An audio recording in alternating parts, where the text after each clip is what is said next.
Alrighty. Got a little bit of the screen exposed, but we are back in the game, ladies and gentlemen. Playing a little bit of Total War 2, both because I can and for fun. Gonna wait for some folks and decide on what faction we want to play. I was testing out what games I could play in a windowed format that didn't make them totally impossible to, use. We're going to test out Total War. It did seem to work upon first attempt. I will indulge you. The French. Hi, yes, welcome back. You are our first chatter of the day. God, I need a better name for my chat. I guess since I'm the Archon, does that make all of you guys Pact Sons and Pact Daughters, I guess? Is that an acceptable thing to call people in my chat and my other subscribers? I don't know. I know VTubers have all kinds of cool stuff that they call their subscribers. We got ruffians and drummelers and all kinds of stuff. I think Pact Sons would be an acceptable term, but then some Imperial folks might be upset. I don't know. I'd love to hear people's opinions. That sounds like something that would be fun. So, as you are the first one here, what do you think? What faction? You can. I'd prefer you give me a faction rather than a specific lord, because I can play at least one lord from every faction. It's not a guarantee that I can play every lord in every faction. I've tried almost all of them, but I have not necessarily been successful. I'm also not so sure how this will run. Same thing with not being as necessarily sure how it'll... Empire? Okay, I see. In that case... Oh man, do we want to do a hard run and try and do Marcus? You know what? Screw it. I have a hard enough time with Marcus anyway. May as well play him on stream. Yeah. For some reason, Total War won't let me expand out to the other side of the screen. I can't kind of move the border at all. So it's kind of like a windowless thing. No idea why, but, you know, enjoy the right side of my screen for the couple hours that I'm going to be streaming, I guess. For Sigmar, yes, for the big golden man who falls from the sky and/or is just a murderer in certain lore. We'll see. You never seen a full Marcus game? Prepare to be disappointed. That's all I'm gonna say. Out of all of the Imperial... Oh, Gelt? Well, if I die quick enough with Marcus, I will play Gelt, because I like Gelt. Gelt, the Lore of Metal is one of my favorites. Because there are some really, really good Lore of Metal spells. I'm not super good with magic, but Lore of Metal and Lore of Beasts. Lore of Beasts is my favorite overall, because, I don't know, Flock of Doom is just so good. It hits such a large area. But because I play Skaven so much, I cast Economic Recession. I cast Your Gold is no longer worth anything. Welcome to Lustria, the most overcrowded portion of this entire map after years and years and years. Yeah. Marcus is like a... How do I say? He's like a cheap date. He is an economic faction, kind of. And that's kind of all that he does.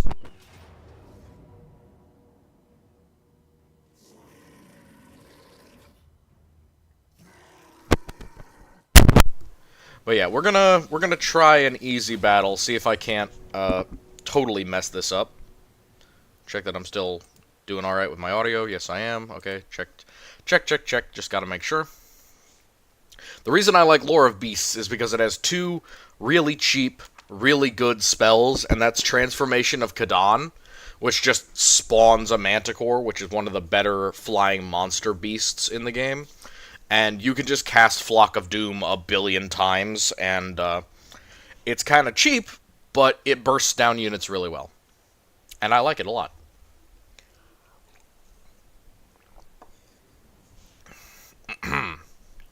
Yeah, don't worry, it'll run slow, but I'll probably be able to get a couple hours in. So I'm confident that I could at least get some portion of the map in. Female Custodes? Large women in gold armor is a weakness. Well... You know, I have to say, if they didn't say outright that it was men only, I wouldn't have an issue with it. But I go with the most established lore and the most logical one. Theoretically, I can understand people saying that the Custodes could be made with women, because it is an alchemical process rather than a gene seed process. But the thing is, that really hasn't been confirmed, you know? Like, we still don't really know whose gene seed or whose genetic material makes up the Custodes. We have theories. We have lots of theories as to how it's done, but we don't know for sure. So I initially didn't like it because I knew that there was going to be a ton of kickback over it. You know, for obvious reasons, any change in the lore is going to have people who don't like it. Which, you know, that's not an unreasonable thing. You know, when things change and we weren't expecting it, it's not something that people are big fans of. So that didn't surprise me all that much. But now, seeing all the kickback for it and seeing their response to it, really, I don't think a lot of people had too much of an issue with it initially. What they had an issue with was the GW response to it. And the official response was literally, fuck you. And so my response to GW was, and I'm now virally against whatever you say. That was my mindset. I am a big fan of sisters, so that was another thing where I was like, they're taking away from sisters by making female Custodes. And also, it is theoretically a gateway for people, or for GW, to ignore the lore on only male Space Marines being a thing.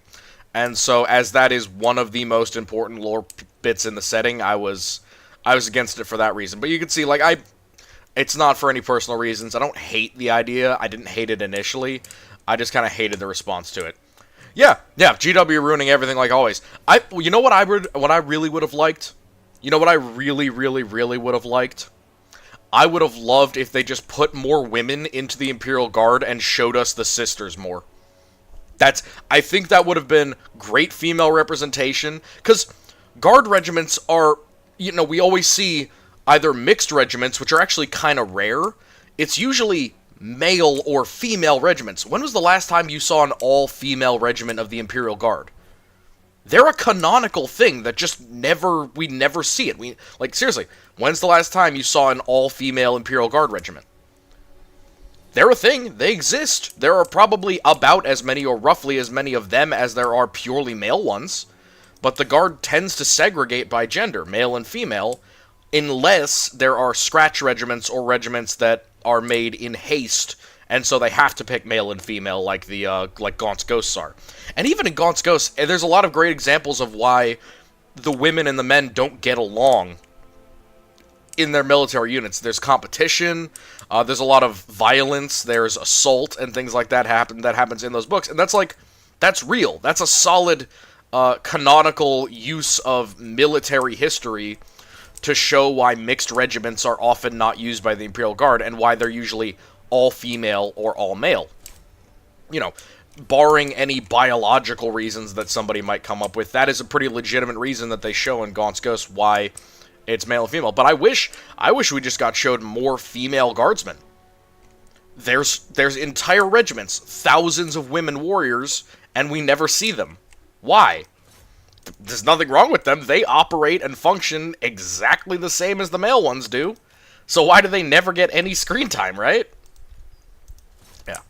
So that would be I think. And also, I love sisters. I love sisters for a lot of reasons. I wish that Chaos Sisters were more of a thing, because they are a canonical thing theoretically.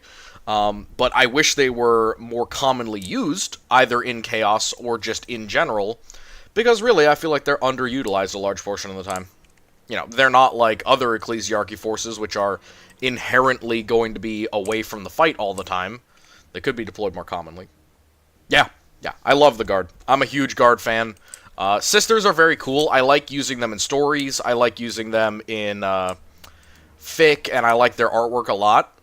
But I also am a Chaos guy, so for me, the coolest pieces of lore in 40k are very powerful Imperial units like Custodes, like Sisters, who get turned to Chaos. Because it is a thing that Chaos prefers it when the conversion was difficult. There is more value in a conversion if it isn't easy. So if a Sister converts to Chaos, it is a lot harder for her to do that than it is for an Imperial Guardsman to convert or for an Imperial Citizen to convert, and thus it matters more. They are drawing more of the eyes of the gods, and they have a lot more to gain from chaos. Why can't I cast it on him? I would like to cast. What the hell? What does this spell require? Oh, it's a single entity only? God, I hate Marcus so much. He's a terrible lord, I'm sorry. Like, he's an archer-only lord, which already makes him kind of not great. And then on top of being archer-only, all of his, like, spells and abilities are kind of terrible. Alright, you need to chase... Nope, nope, nope, nope, no. I do not want to fight Velociraptors with my archers anymore. Please, no. Oh my god, all of your infantry are trash, Marcus! Oh, why? Why do you do this to me, you pasty bastard? Alright. Apart from that. Thoughts on Black Templars and Red Scorpions Space Marine chapters? Are you talking, like, just in general? 'Cause I freaking love the Black Templars. I am a massive Angry Dornboy fan, for sure. I also like the Imperial Fist just in general, but the Templars are an awesome, awesome piece of lore and just a chapter in general. I like them a lot. The Red Scorpions, you know, I wish they were used more, and I like them a lot more than the other, like, lapdog chapters that work for the Inquisition.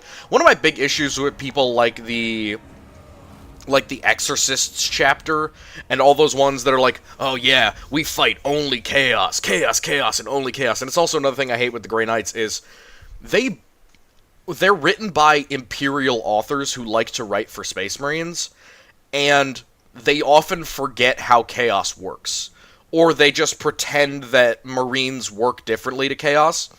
So they treat active chaos influence, like possession, the same way that chaos corruption works. So they say, well, if you throw off possession, that's evidence that you can resist corruption. That's literally the exact opposite of how it works.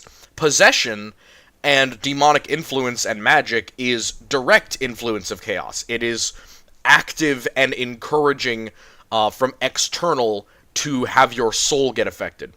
Corruption is the opposite. Corruption is internal. Corruption comes slowly, and it comes essentially gently onto you, and it builds up over time like radiation. And so they pretend that chapters that, you know, the Exorcist, for example, they intentionally get demons, and they put them into a young Marine, and then the Marine is forced to fight off possession, and then they're like, oh yes, he's now immune to chaos corruption, and I'm like, all that you've done is stain that man's soul and traumatize him. You've made him possibly more resistant to intentional corruption and possession, maybe, but you've made him a whole lot more vulnerable to actual corruption, and you may have just stained his soul permanently. So I feel like that problem doesn't exist as much with the Red Scorpions. They're a very trad chapter as far as I know, and at least in the Siege of Rax, I fucking loved them. And they were very cool. I like Terminators, you will have noticed. I have a thing for Terminator armor. That's a little bit of love. But, yeah, the Terminator drop on the Siege of Rax where they're fighting against Kabanda with Hector Rex. God, what a fucking scene. What a beautiful scene. What an incredible use of Terminators. And just the back and forth of, like, the Alpha Legion comes out, and then the Demons come out, and then Hector Rex, and then the Guard, and then the Terminators. It's just back and forth, this fighting over this little crack in the wall. God, what an incredible scene. I couldn't be happier about it. Oh, it was so fun. I loved listening to that. Oh yeah, that's the other terrible thing about Marcus. He has no way of regenerating his own frickin' units. God, I hate this faction. It's fine. That's fine. Alright, please be a...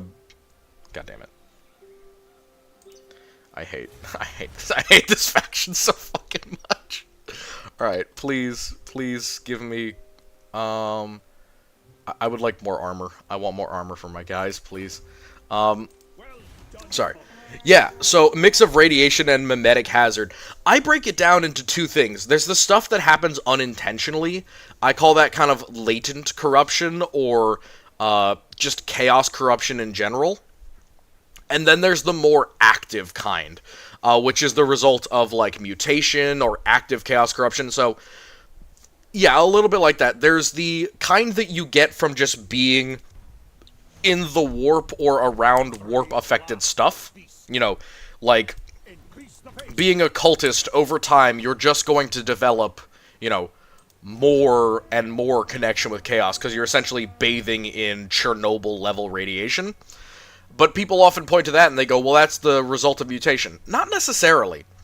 I think that mutation comes in two forms. There's really minor mutations, which are a result of latent corruption, and then there is more active mutation, where there is something going on and you are actively being changed, at least a little bit, to follow your new masters, or in the eye of the gods, or with the intent of the gods. So, that's my take on it. Yeah, peak Marine tactics. Insane striking power, fast deployment methods, but useless without support. Yeah. I really loved making the adversaries video for Marines, because for a lot of people, I don't know if it's the case for you guys, but for a lot of people, I'm sure that was the first time that anyone ever walked through how to resist Space Marines in force. Like, I don't know about you, I've never heard anyone else go through, like, here's how Marines deploy. Here's how you go and counter the things that they want to do. I mean, I'm sure I'm not unique, but downright, I don't think I've ever heard anyone else do that, whether on YouTube or even just personally. People don't like to talk about that, which, you know, it makes sense. Marines are important. We want to pretend like they can never die, but they do. A lot. Quite often, actually. Very important. Alright, time to do some insane sieging, because again, this faction has no frickin' strategy whatsoever. Yeah, I want artillery, please. For the love of God, give me artillery. Imperial supplies, that's cannons. That is hella worth it. I'm gonna be straight with you, that is hella worth it. Worth. Super worth. Alright, let's get some Free Company militia, because I like skirmisher units. And for the Empire, they're actually not terrible. Yeah.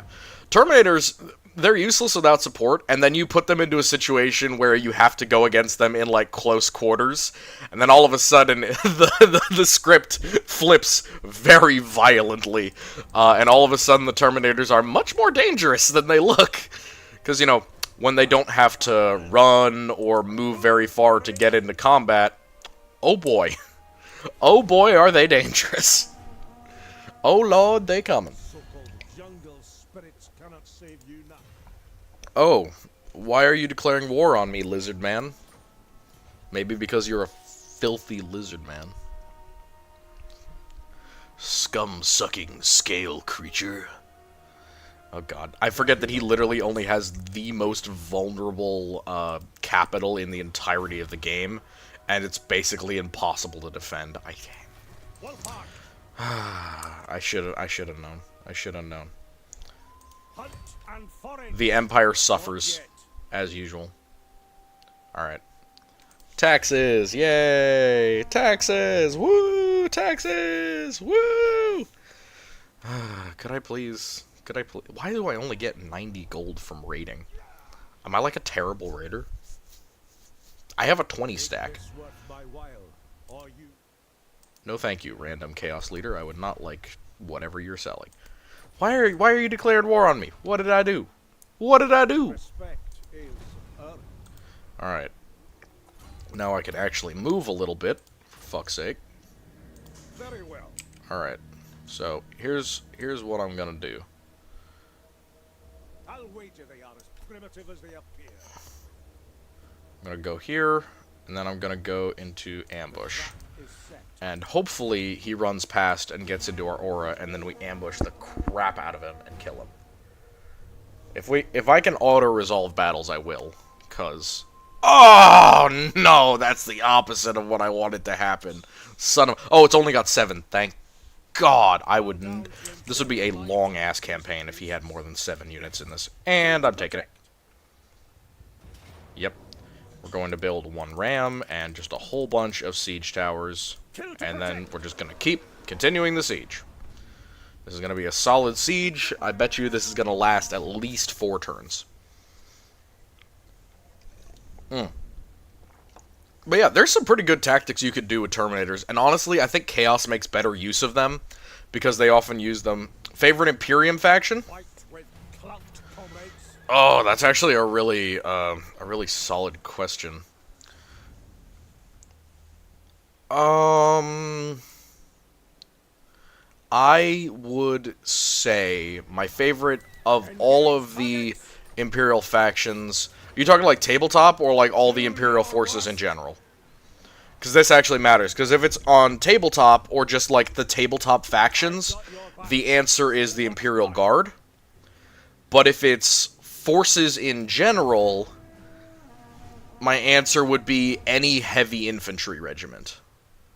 Okay, so I would say any heavy infantry regiment, or specifically super heavy or Baneblade regiments.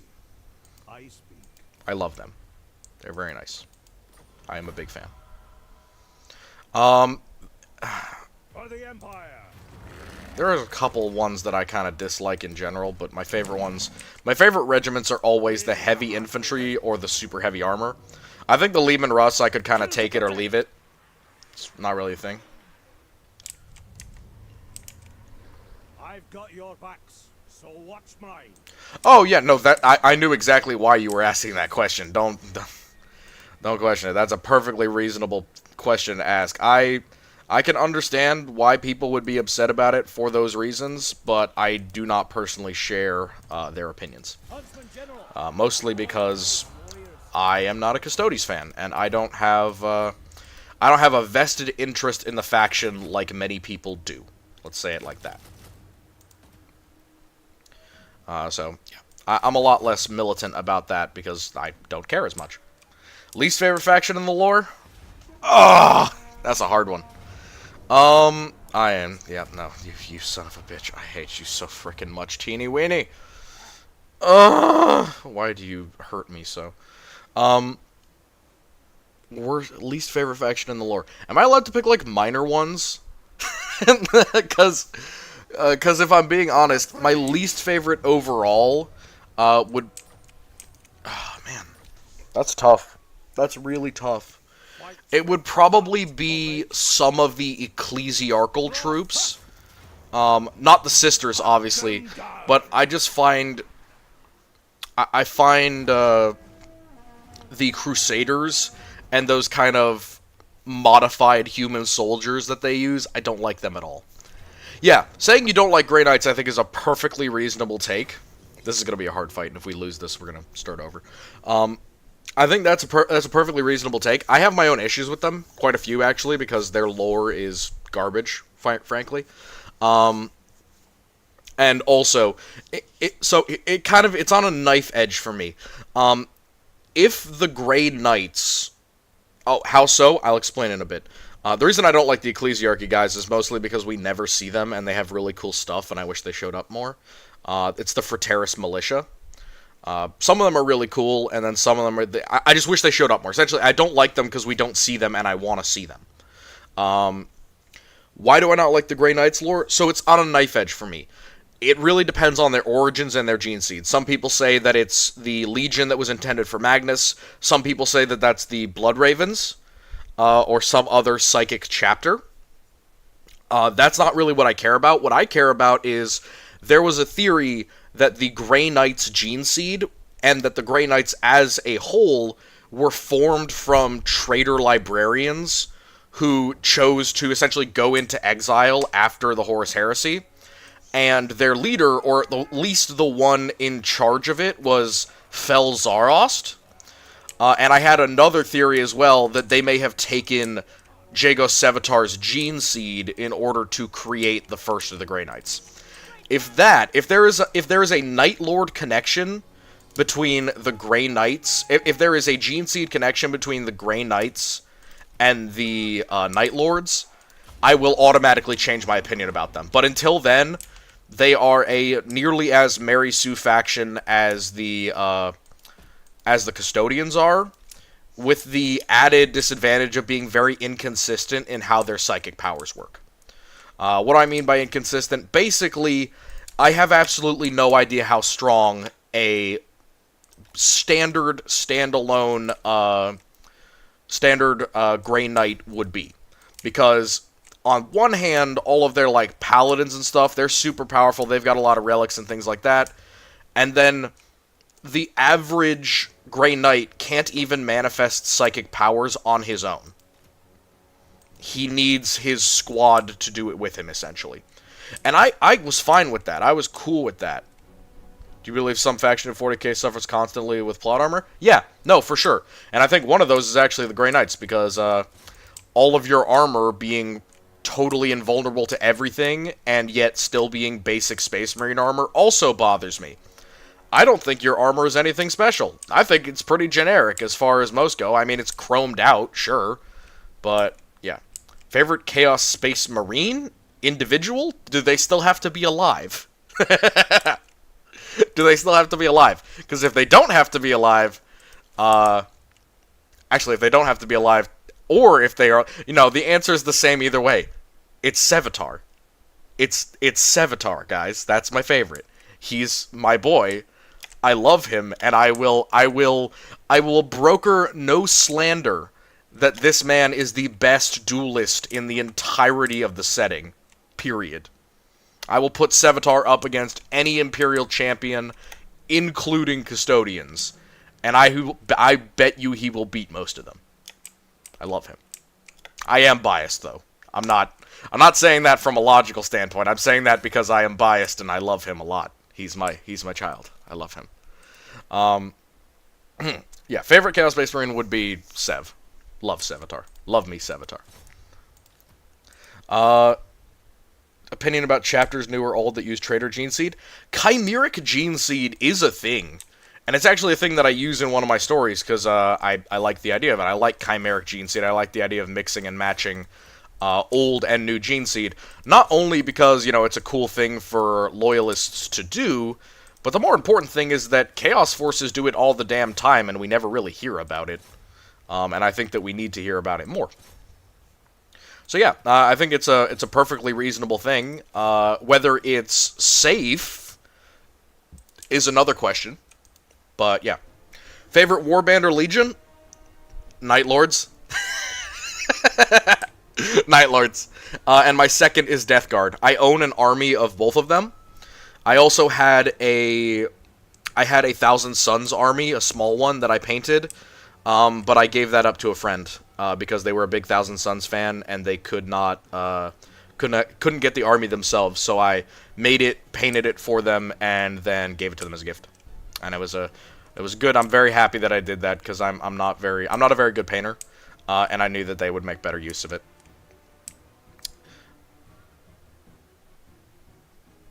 Yeah, I have a good friend who likes Alpha Legion. I respect them a lot, and I think that of all the legions that use quote-unquote stealth, they are probably the best at actual stealth. The Night Lords are the best at surprise attacks by an absolute mile, but as far as traditional stealth, I think that the Alpha Legion can't really be beat. And I think that the Raven Guard do an absolutely horrible job with stealth. Mostly because they try and weaken their armor intentionally, essentially, to make it less noisy. And in my opinion, that is taking away protection to earn yourself stealth, which I think is a terrible idea, no offense. But, you know, that's my opinion. I'm sure the Raven Guard would disagree with me. And quite frankly, I don't care. I do not like them as a chapter or a legion, and they threaten my favorite character ever, so they can go die in a hole for all I care. Also, Corvus is a very annoying Primarch, just in general, just mentioning that.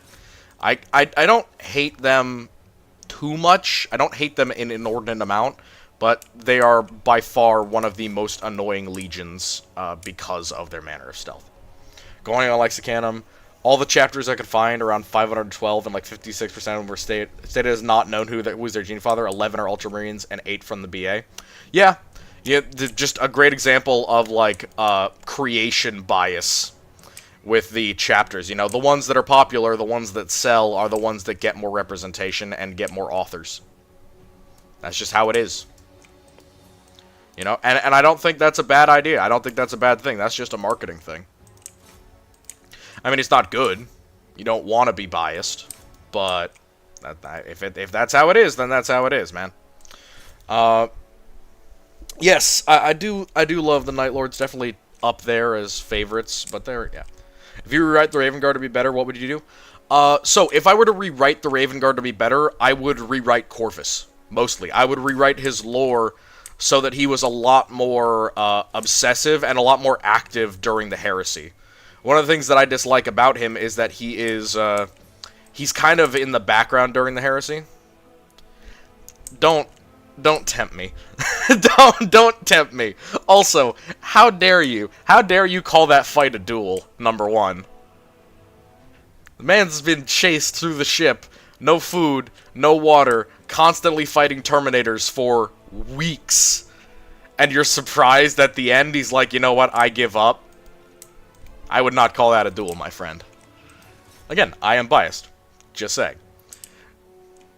I'd also like to say that Conrad Curze is kind of let Vulcan go. But yes. Yeah, so I would rewrite Corvus to be more active during the Heresy. I would also rewrite Corvus to essentially be a lot more militant about Psychers.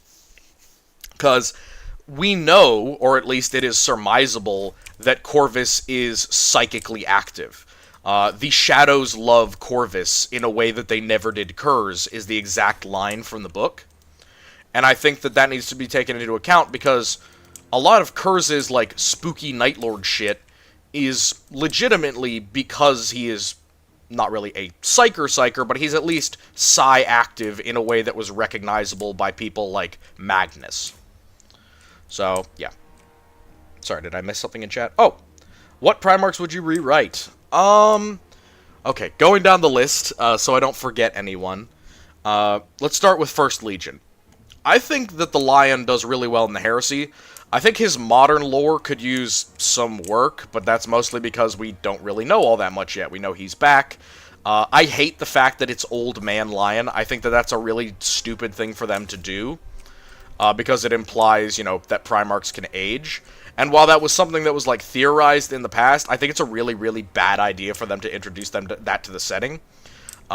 Because we knew that Space Marines could exist for a very, very, very, very long time and not be touched by age.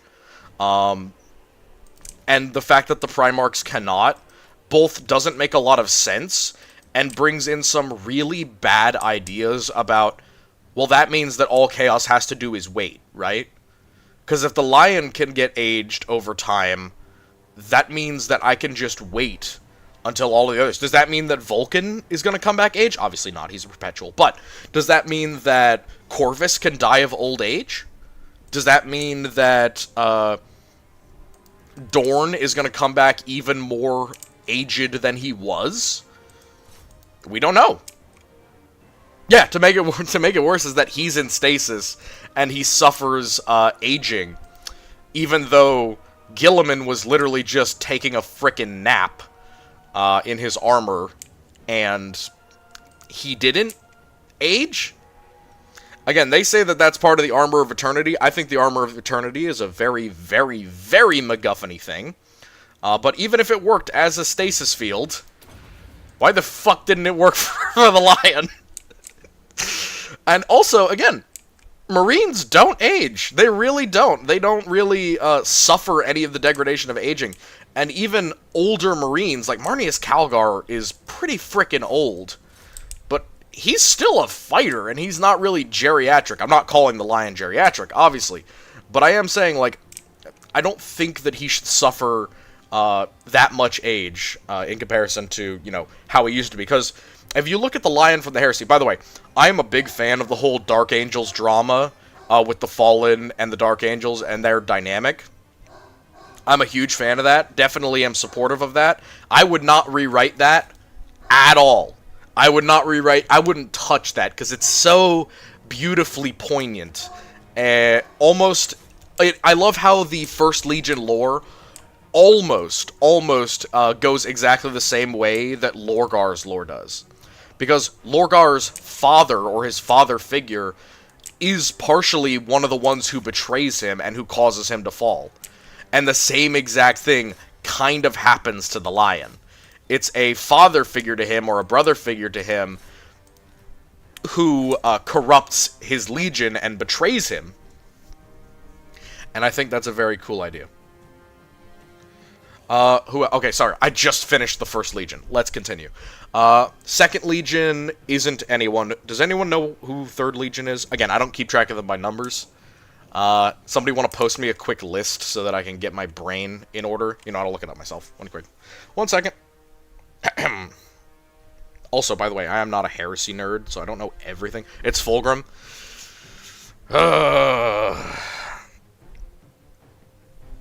The unforgiven and are forgiven. And now the unforgiven are forgiven? Hold the fuck up. When did he say that? Hold up. No way he said that he would pardon the fallen. Not a chance. You're kidding me. Please tell me that's not real. Please tell me that's not real. I really hope that he would not pardon the fallen, because that is so messed up for his legion. Oh my god. That's the shittest lore I've ever heard. That is the shittest lore I've ever heard. Oh my god. What is GW doing? Who the fuck is writing for these people? Sorry, I don't want to curse. That's rude. I try and keep it very clean when I do videos or streams, but who the fuck is writing for these people? Oh my god. They are risen now. The Alpha Legion are going to be loyalists, aren't they? God damn it. I hate this fucking company, dude. Oh, the painting in the room? The mirror cracked. Yeah! Yeah, the mirror cracked. Or the reflection cracked. That's what it is. The reflection cracked. Well, do I have to address it? If I pretend it doesn't exist, the heresy kind of goes on and nothing really changes, so do I have to address it? Look, I really like Fulgrim because I like Slaneshi corruption as a concept.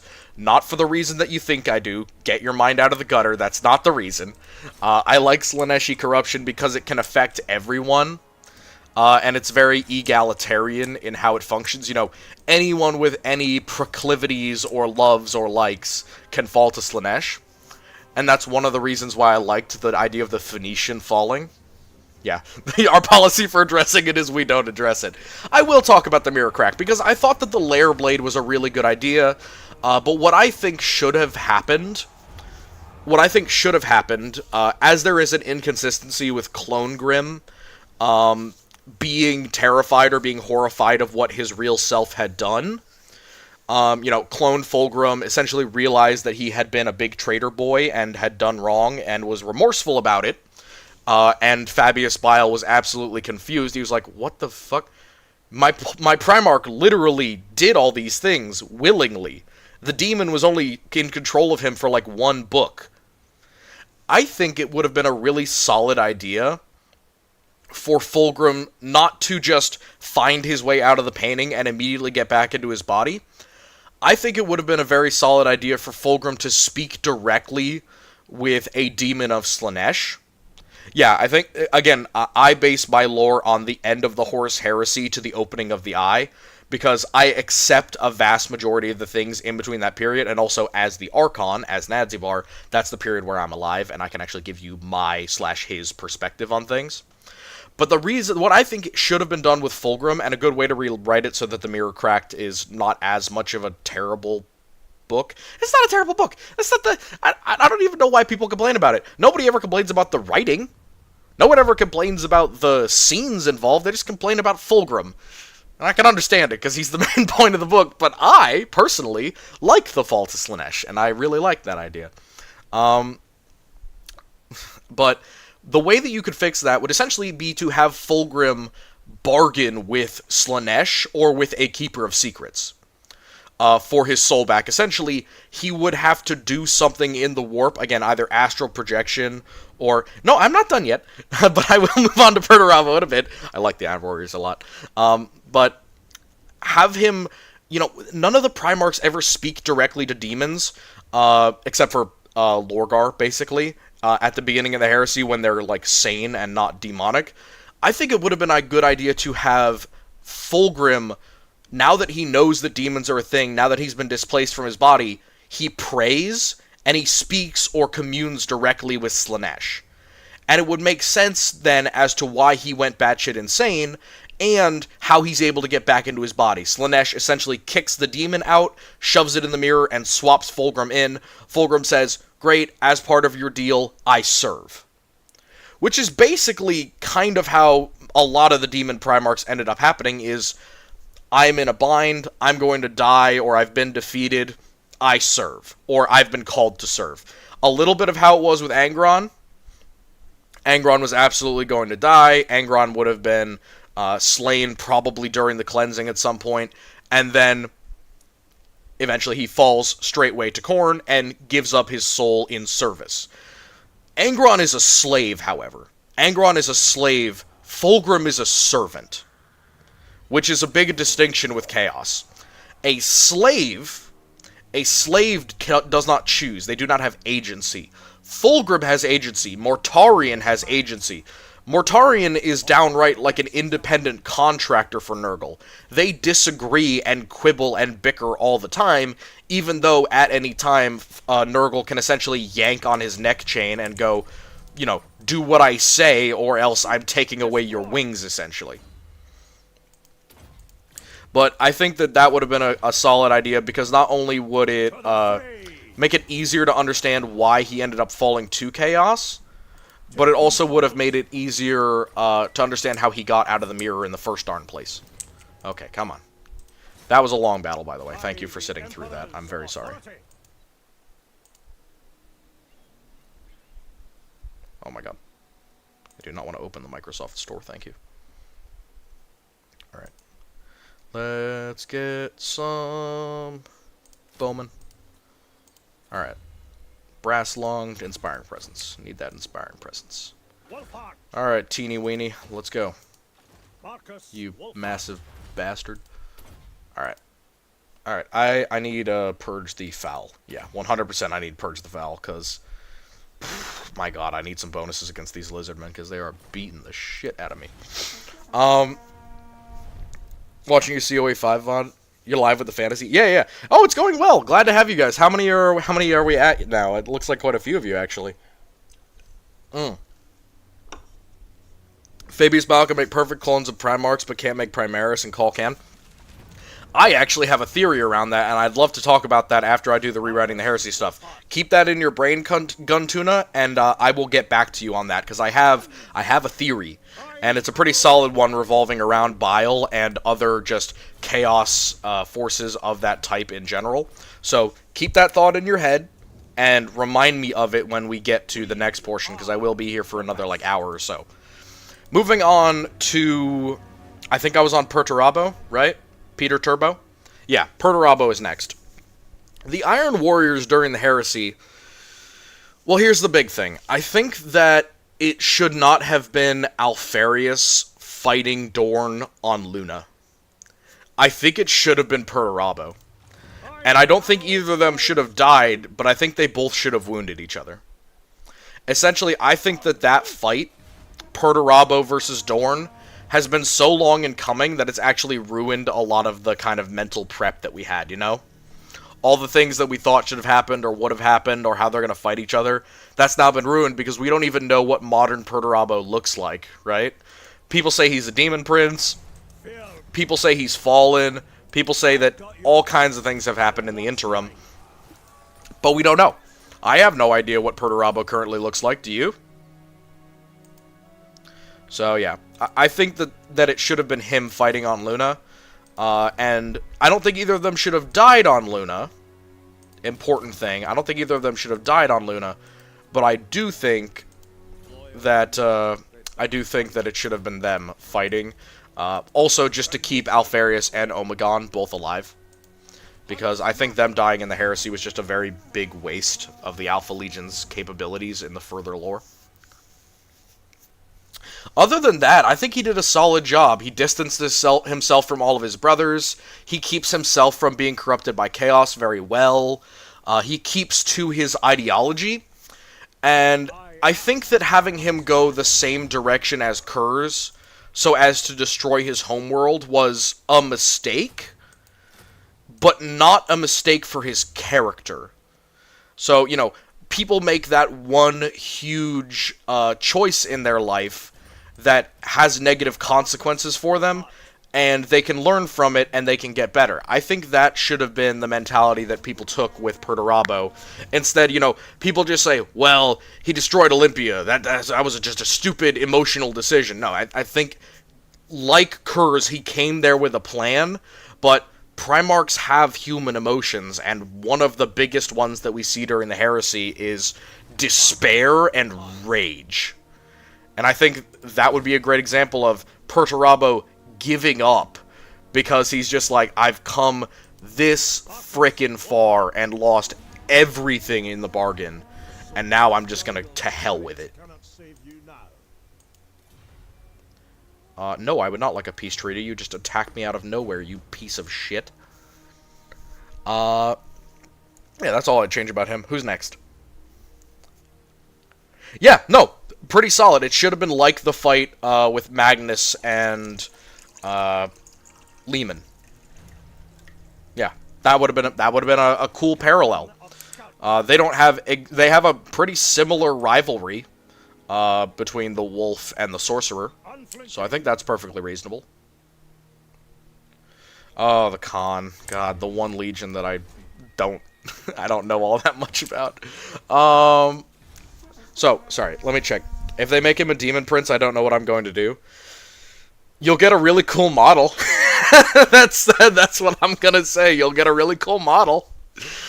I don't think it would be a good idea to have him be a Demon Prince, but you know what I would really like for modern Perturabo? I think it would be hella cool to have him be wearing a bunch of mini demon engines. Essentially, his new armor is just like possessed armor.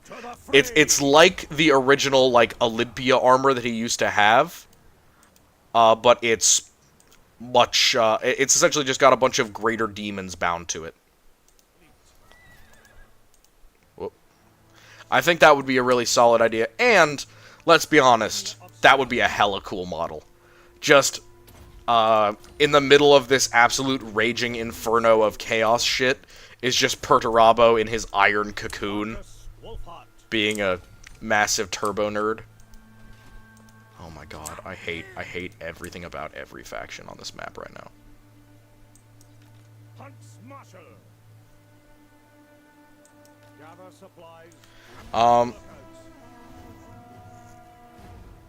I don't think it should be changing, because he's too big. I think he's too big for that. But I think having him basically tie or attach a whole bunch of greater demons to his armor, literally like wearing the heads of demons on his protection as kind of a fuck you to the gods, while also being really, really powerful, would be a very cool idea for him. As a Night Lords fan, I'll take the logical conclusion of your Pedo Turbo story and declare that Curze was also a good guy and did nothing wrong. We are all full of Night Lord fans here, apparently. They are my #1 Legion, and I agree. Curze is a good guy, and he didn't do nothing wrong. I will die on this hill. I believe that Curze did nothing wrong. His discussion... No, I will go a step further. The Emperor says that Curze did nothing wrong. You did as you were made to do, but my plan was interfered with. That's what the Emperor says to him. You did as I designed you. You performed as you were supposed to, but my plan was interfered with. Which is a reference to how the Chaos Gods stealing Curze was the reason he ended up like he did, instead of being like the other Primarchs. And it's actually a thing that Curze says himself multiple times was, what if one of them had landed on Nostromo? What if Dorn, I think he specifically says, what if Lehman landed on Nostromo? They would have eaten him alive. He would have died, and you would have been one less a son. What if I had been brought up on Olympia, or on Ultramar? I think, yeah, he does also say, like, what he tells Gilliman, I think, to his face, what if our places were reversed, and you had been dropped on Nostromo, and I on mighty Ultramar? How then would we be different? Bean counter. Yeah, what would happen to the Primarchs that all had Gilliman's level of upbringing?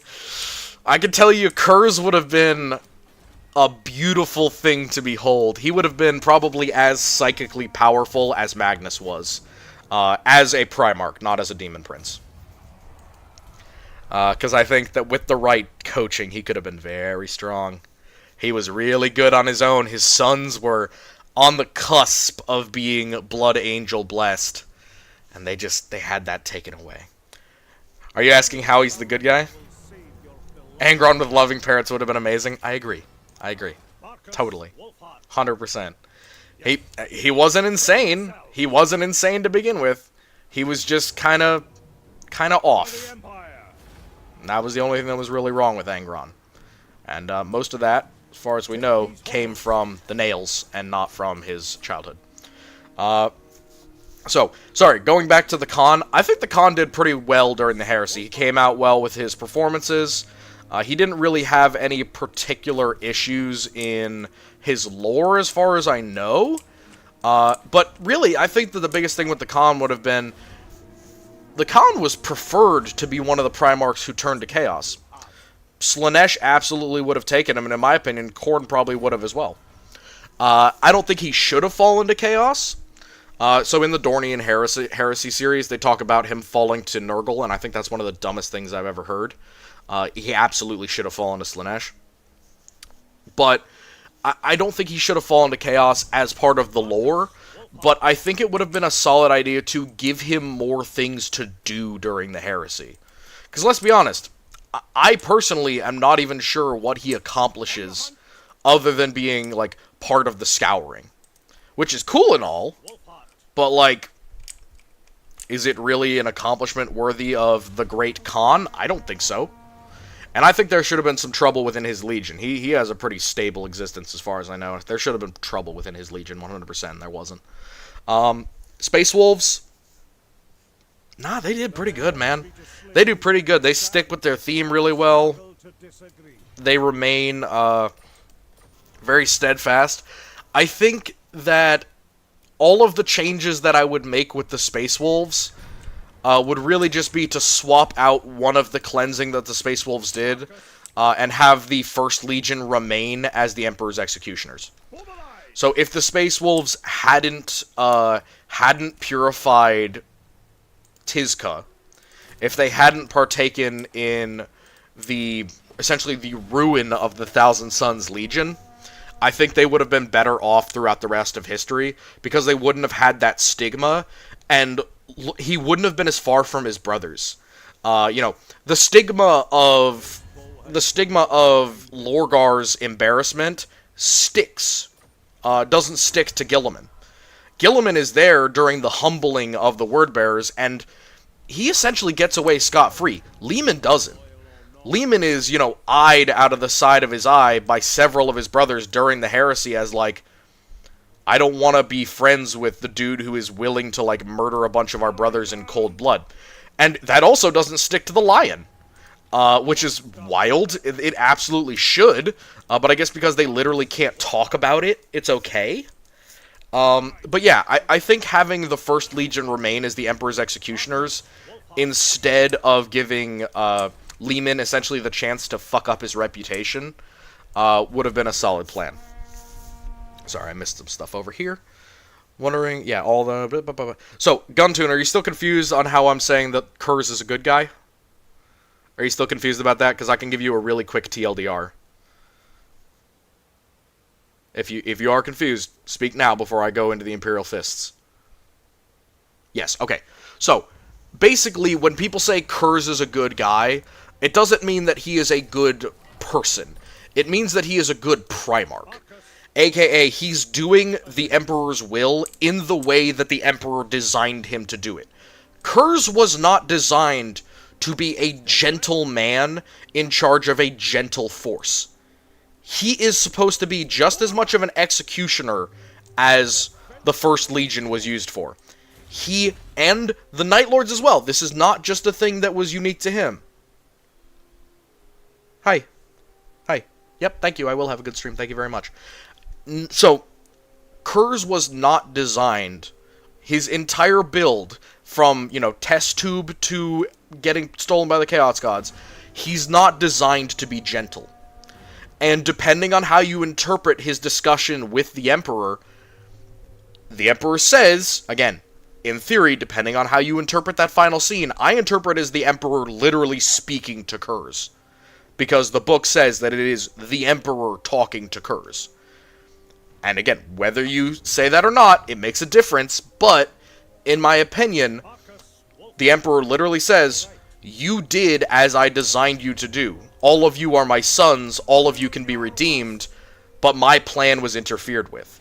Essentially admitting Curze was doing what he was supposed to do. He was performing how he was supposed to, but his insanity, the warp corruption that came from his psychic talent being essentially suppressed.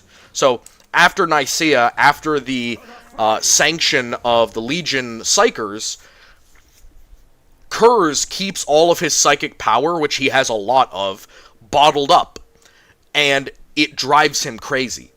Essentially, he has the ability to be a psychic Primarch. We know this. He has premonitions. He can see into the future. He can see even seconds or like minutes into the future when he's fighting. He can literally predetermine what people are going to do. He can see the shades of the future.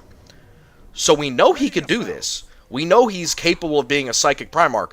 But after Nicaea, he not only clamps down on it, but because the Emperor doesn't accept him and because he doesn't publicly, essentially, praise what Curze is doing, even though he's supposed to be doing his job, Curze takes this as a rebuke. He says, well, I'm just a horrible murderer, and my father looks at me with scorn, and because he does, all of his brothers treat him differently. They treat him like shit.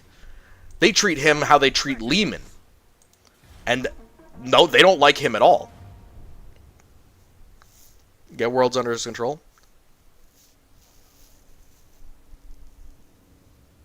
Actually, you're exactly dead frickin' wrong. No. The Night Lords have some of the most, and the quickest, and the least bloodless takeovers in the entirety of the Crusade.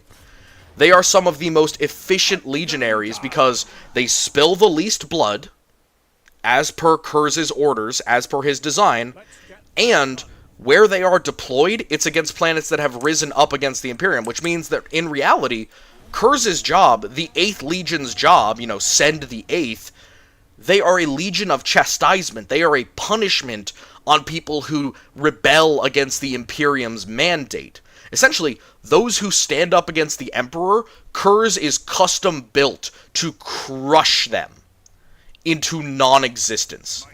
And he breaks them so quickly and efficiently that if he were allowed to do as he wished, he would be much faster than any of the other Primarchs. So his conquests, especially his first one, are the least bloody, aka the least destruction, the least bombs, the least violence, the least guns, the least people killed, and they are some of the quickest.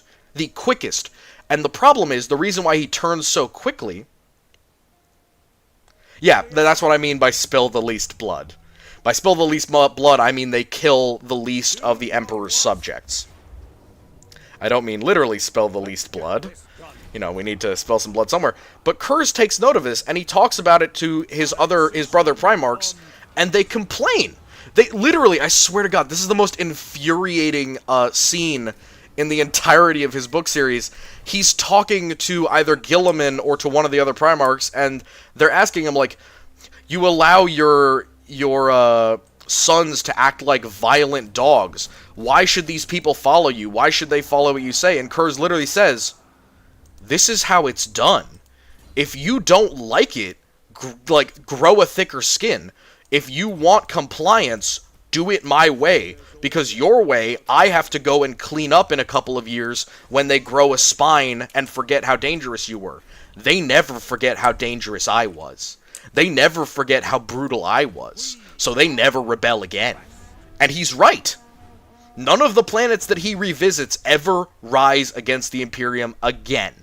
And they were put down more quickly and with less killing and destruction. Curze rants about this himself during his final scene. He says, They cursed my way of war. They called us butchers and animals, even though we achieved compliance far more quickly and with less death than their own chosen ways of war.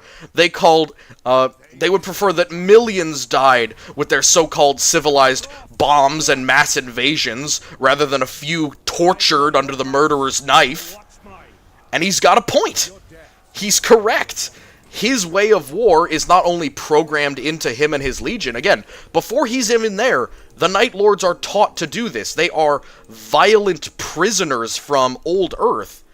And he's right. He's correct when he says the rest of the Primarchs, they judge me. They don't accept me because they would rather have traditional war, no matter how bloody, no matter how costly, no matter how violent, just because they don't have the stomach, the guts to do it the right way, the way I was told to.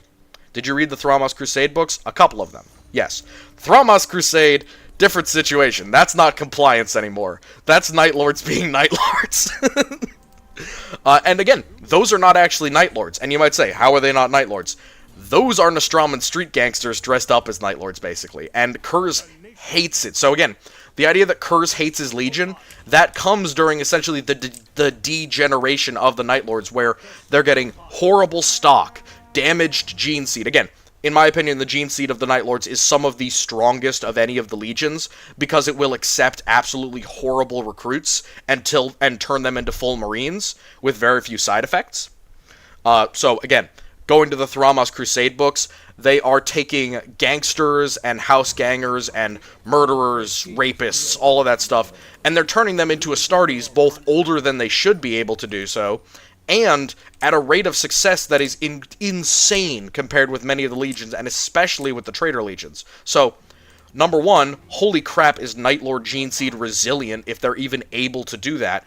And number two, saying that Thramas Crusade stuff, when they're, actively going against the Imperium, saying that is the true Night Lord spirit and the goal, it's not accurate. The real goal and the real plan was compliance. And if you want to see the best example of that, go back to when Curze first meets his legion. Go back to the first action of compliance that Curze does. He literally makes them shout out the mantra. He says, "What is the utility of terror? Terror is a clean blade. It disarms a foe without doing him harm. Why do we flay and torture? A man cannot fight if he is too frightened of us to rebel. Terror is the friend of compliance." It's not doing it for fun. During the heresy, they start doing it for fun because they've abandoned Curze's teaching. Remember, by the time of Curze's death, a lot of his sons hate him just as much as he hates them because Nostromo has poisoned his legion. The world of his birth have betrayed him, and in addition to betraying him and sending him murderers, rapists, gang members, these horrible stock that he knows about, he complains about. He's like, look what they've done. Look what they've done to my proud legion. They've ruined what I was meant for. They've given away my birthright, and for what? To engage in their sadistic activities and act like tribalistic animals. It's a horrible thing he says, but they're right. It's true. By that time, he's given up. He basically is just, I can't stop you anymore because I am losing it, trying to hold on to all this psychic potential, and what am I going to do? And eventually he goes back to Nostromo. On the outside, the other Primarchs see him destroying Nostromo, and they go, oh, he's crazy, he's lost his mind. But for Curze, he showed up to Nostromo with a plan. He was like, I'm going to go down, we're going to talk this out, we're going to figure out how to do this the right way, I'm going to diplomatically fix what has happened in my absence, I'm going to kill the people responsible. And then once he's above Nostromo, he essentially has another one of his visions, which happens consistently throughout his series. He gets a premonition of the future, which, in my opinion, is the Chaos Gods fucking with him more than anything else. But it's also a result of him bottling up his psychic potential and not engaging with the reality of who he is, essentially, as a psychic Primarch.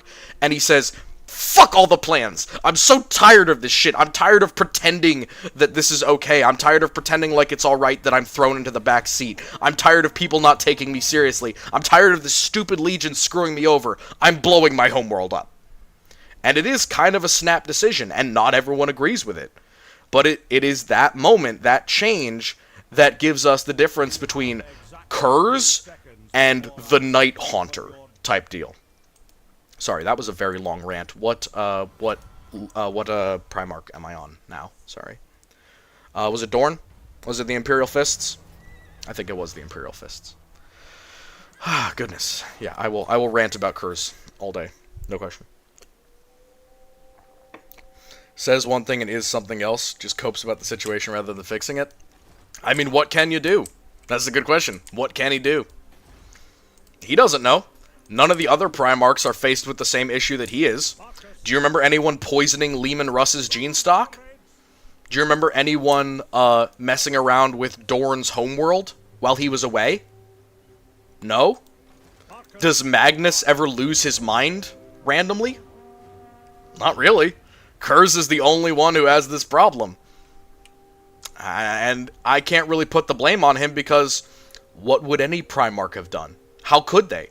And the Emperor says it as well. He says, if only you and I could have met one more time.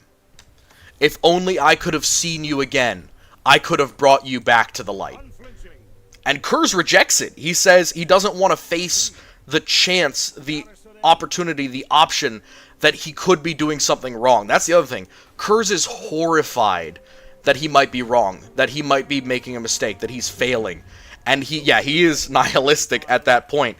Because again, it starts earlier in the heresy. It starts when he's treated like dirt. It started when he's not respected. It started when none of the Primarchs except Fulgrim will even give him a second look, and plenty of them insult him to his face.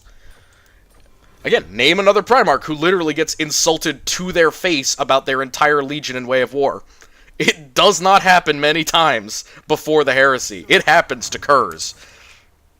And I know for one, if you did that to Perturabo, he would be absolutely fuming in his room, angrily shouting at the walls and such. Sorry, continuing on.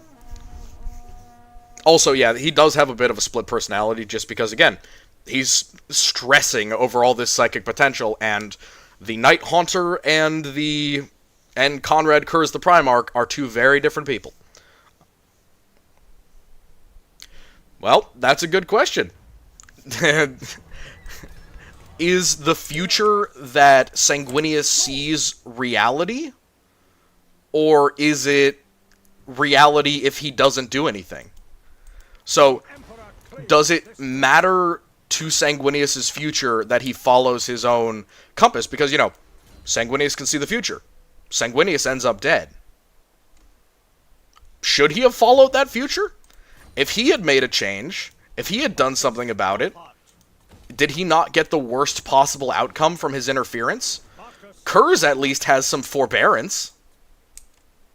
Yeah, again, glass half full, half empty. That is a true statement. I would do nothing but cope when you can see the future and can't do anything to prevent it or stop it from happening. Nihilism makes sense.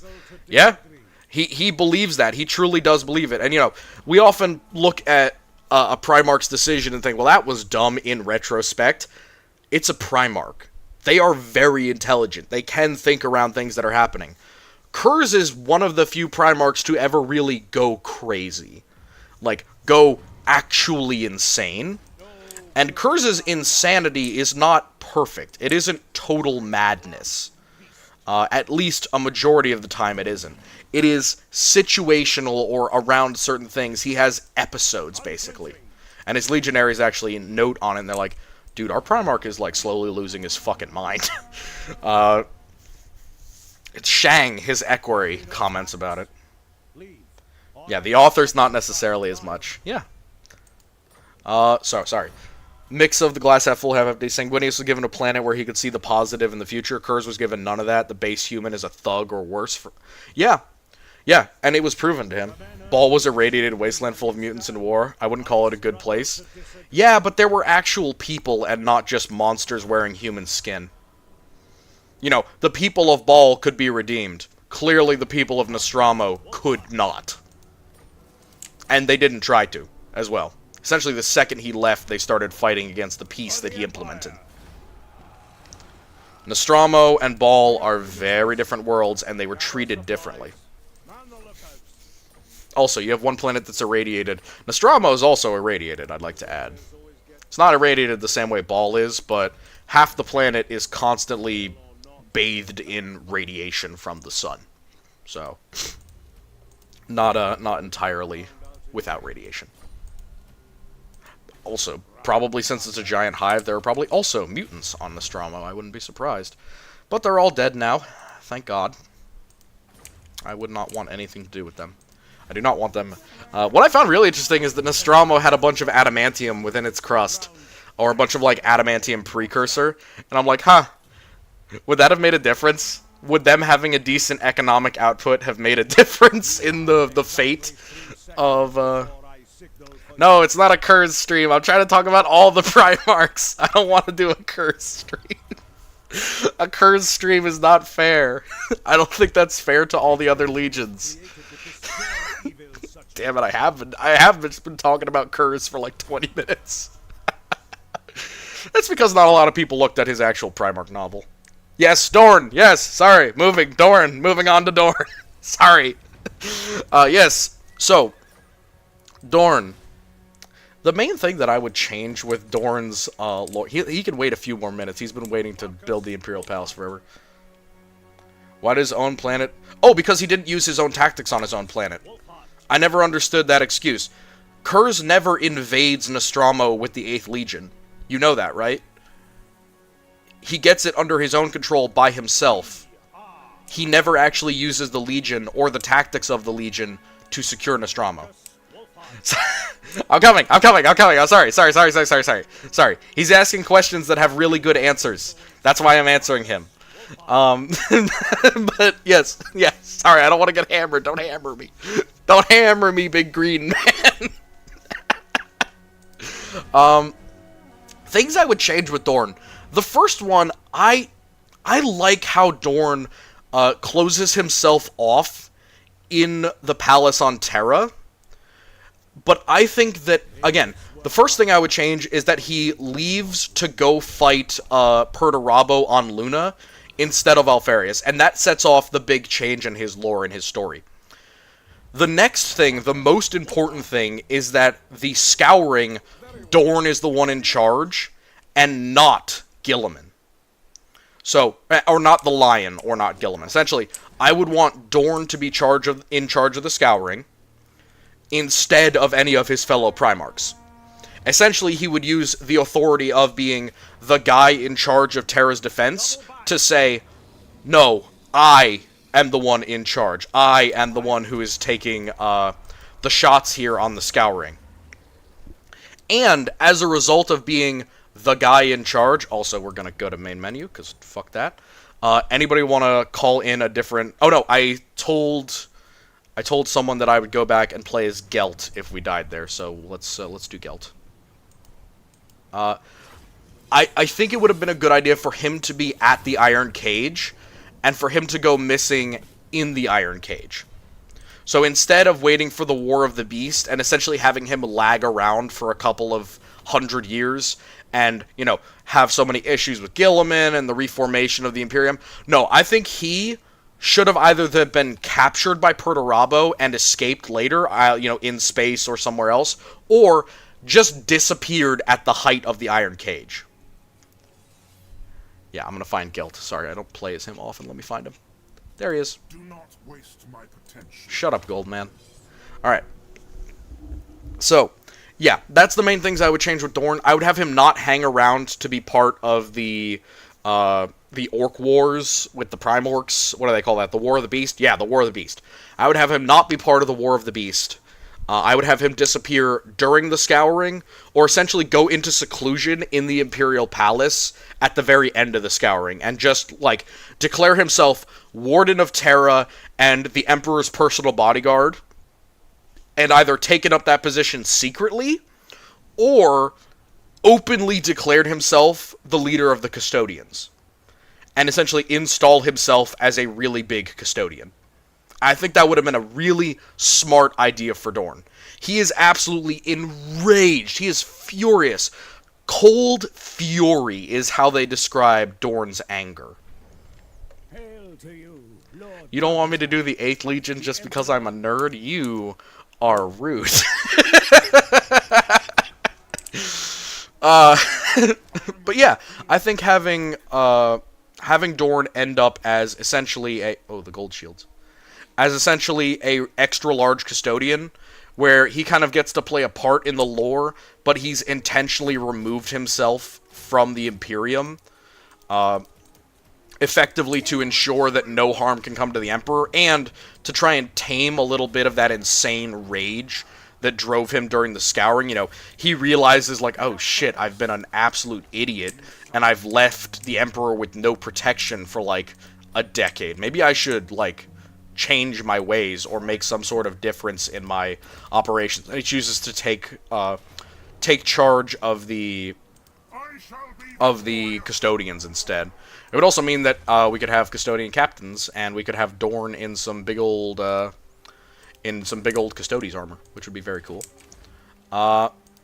Next, oh, who's next? Yeah, you're not letting me do Night Lords because I'll go on for a while about what should have been changed. Blood Angels. Oh man. I don't know. I think if there was more open communication between Curze and Sanguinius, either during Curze's trial or as a result of Curze's trial, essentially instead of throwing him out into space like a bunch of dicks, they just kind of keep him on ice for at least a couple of years, and Sanguinius tries to talk to him. You know, openly talk to him. I'm not talking like talk down to him like they did during the trial. They treat him like crap. But if they had actually tried to understand what was going on in Curze's head, I think that either Sanguinius would have gone to Terra and not gotten himself killed, or theoretically Curze could have been released to bring the 8th Legion to bear somewhere else, freeing up more of the other legions, essentially. You know, that's assuming a loyal Curze, which is not a guarantee by any means. I do not aspire to a loyalist Curze whatsoever. But even if they just picked Curze's brain for a bit, he does see true reality. Sanguinius sees a lot of shit that doesn't actually happen. Curze sees reality as it will eventually become. He sees the 41st millennium as it will become. Sanguinius doesn't. Sanguinius sees a lot of stuff. Not all of it actually comes to pass. And that might be because of his interference, but it might also be because of Curze's non-interference. It might be because of how Curze treats his visions. He keeps them very private, very quiet. He doesn't want to talk about them because none of his brothers trust or like him. But if they had taken a minute, or even tortured him, to try and get the info that they needed out of him, it might have made a difference for Sanguinius' fate. And other than that, honestly, the Blood Angels come out really okay in the end, other than Sanguinius dying.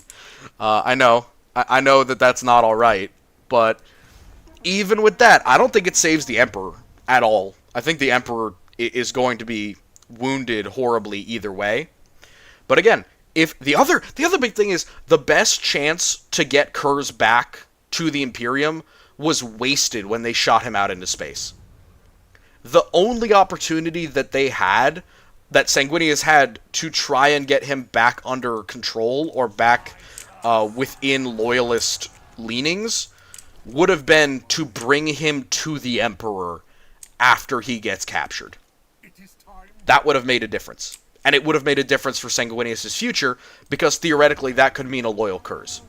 And a loyal Curze would have made a fucking huge difference during the Siege of Terra. Holy shit. Dude, if the Night Lords, their legion either fractured, half supporting Curze and half supporting or half supporting Horus, or if they had all turned upon the traitors, oh my god, it would have been a rout. It would have been a rout similar to Istvan 5. It would have been a horrible fight, and it would have been a brutal battle, but I think that the Loyalists would have won. I shall be victorious. So yeah, he squandered his one opportunity to quote-unquote save his life, in my opinion. You know, maybe he saw that, maybe he was willing to sacrifice himself, but I think that if Sanguinius saw the future that Curze did, he would not have been willing to sacrifice himself, because who wants to die for that hellish future? Yeah, that's the only thing I would change. I would just change how he treated Curze, and I would change how his legion ended up being after his death, because theoretically his death could have been prevented.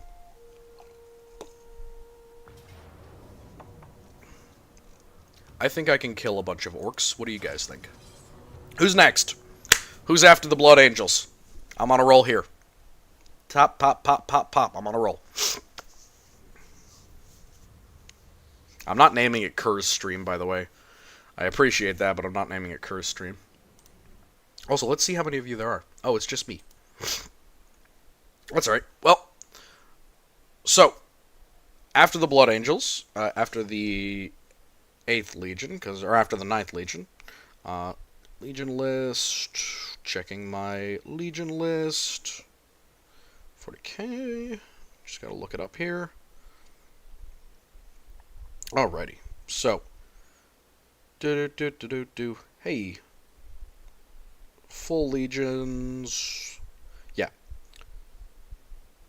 Sanguinius took a calculated risk on the Vengeful Spirit. Imagine what could have happened if he didn't try for Horus. He could have lived. That's really the big one. Would I say he could have lived? Yes. Yes, I would say he could have lived if he hadn't taken a chance and tried to kill Horus. Yes. 100%. What do you mean? He absolutely could have lived. Is there a reason why he wouldn't? If you're talking about them losing the siege, I mean, maybe. Maybe. But I think that having the Emperor maybe tempt Horus in a different way, rather than going directly to the Bridge of the Vengeful Spirit, not the most tactical choice. No offense. I know the Emperor thinks it is, but let's be honest, how many times has the Emperor been right during the Horus Heresy? Not many. Not many with his Primarchs. Not many with his sons. Man is not a good father, and while he's an acceptable tactician, I think that was a tactical error. And you can argue with me about it until you're blue in the face, but no offense, it got him lobotomized and got Sanguinius killed. I think there were other options. I think that maybe he could have tried to not let Sanguinius get murdered. You know, he doesn't let him, but there were things he could have done to prevent it, including maybe, you know, not giving Horus the opportunity to beat the absolute tar out of him. You know, my favorite thing is he doesn't allow a whole bunch of the other Primarchs to get saved. He doesn't offer for them to get saved, but he lets frickin' Horus get a chance. He's willing to let his guard down to give Horus a chance at redemption. Where was that when Curze was getting fucked up? He was one of the first to actually go rogue. Where was that when Curze was needing clemency? Where was that with Alfarius? Where was that with any of the traitors? Why Horus? Horus is obviously the worst of the bunch. He's absolutely fucked. So, yeah. All knew they were just going to die. Humanity would have been enslaved or killed upon Sanguinius dies. They win the siege. I don't know, man. I don't know. I don't think they all knew they were going to die. I think they knew that they would have had reinforcements coming. And again, they didn't know that instinctively, but they knew that the war didn't end when they did. Plus, he's the Emperor. He's able to kill Horus very easily. Mind bullets make short work of him. The main mistake he makes is trying to get Horus to be reasonable and trying to redeem him. And it doesn't win the siege for them. They probably still would have lost if it was anyone but Horus. Just saying. If the legions hadn't broken apart at that moment, it would have been over for them anyway. So, if the Emperor had chosen a different path, I think it would have made a big difference. Also, yeah, thank you for joining us. Glad you're with us. Is my participants thing off? No, you're both here. Huh, that's odd. Maybe it only shows people who are typing. But yeah. Who are we up to next? We got Dorn out of the way. We got the Blood Angels out of the way. Who is after the Blood Angels? Emperor's Children, Iron Warriors, White Scars, Wolves, Night Lords, Blood Angels, Iron Hands. God damn it. I don't want to talk about the Iron Hands. I'm sorry, guys. Your Legion is a friggin' mess. All of it, basically. It's not bad. Your lore isn't bad. Your lore's just kind of... Ferris, man. It sucks. It's sad. I'm really... He's one of the Primarchs that I think absolutely did not have to frickin' die. Did not have to die. Died because he made a bad decision and he trusted Fulgrim too much. That was really the kicker for him. I don't think he had to die. I think it was a horrible thing that happened. And I think that if anything were to change, and not have it massively affect the lore, I think he should have retreated. I think he should have pulled back and not let his emotions get the better of him, and done his absolute damnedest to fight the traitors another day. I think that would have saved his life. It would have ensured that the Iron Hands continued to be a much more effective force than they eventually would become.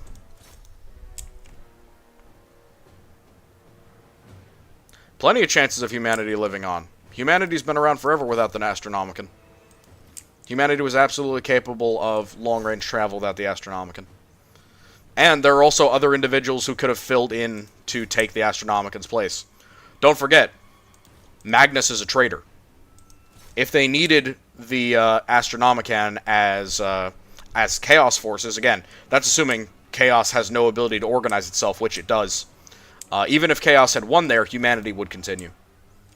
Granted, slightly different way of living, but they would have continued. It would not have been the end of the human race by any means. Would have been the end of the Imperium, for sure. But Magnus could have sat on the throne if they really needed the Astronomicon. Theoretically, Curze could have done it too. Again, he's one of the only confirmed Psyker Primarchs. And with a little bit of coaching and maybe a little bit of Chaos magic, he could have been on par. No non-Chaos containing? What are you talking about? You realize that Magnus is asked to sit on the throne, right? He is requested to take that spot. And he's capable of it. The Emperor says he is, at least. Whether he's lying or not, who knows? Maybe he's just trying to kill Magnus. It's possible. Non-chaos containing. What exactly do you mean by non-chaos containing?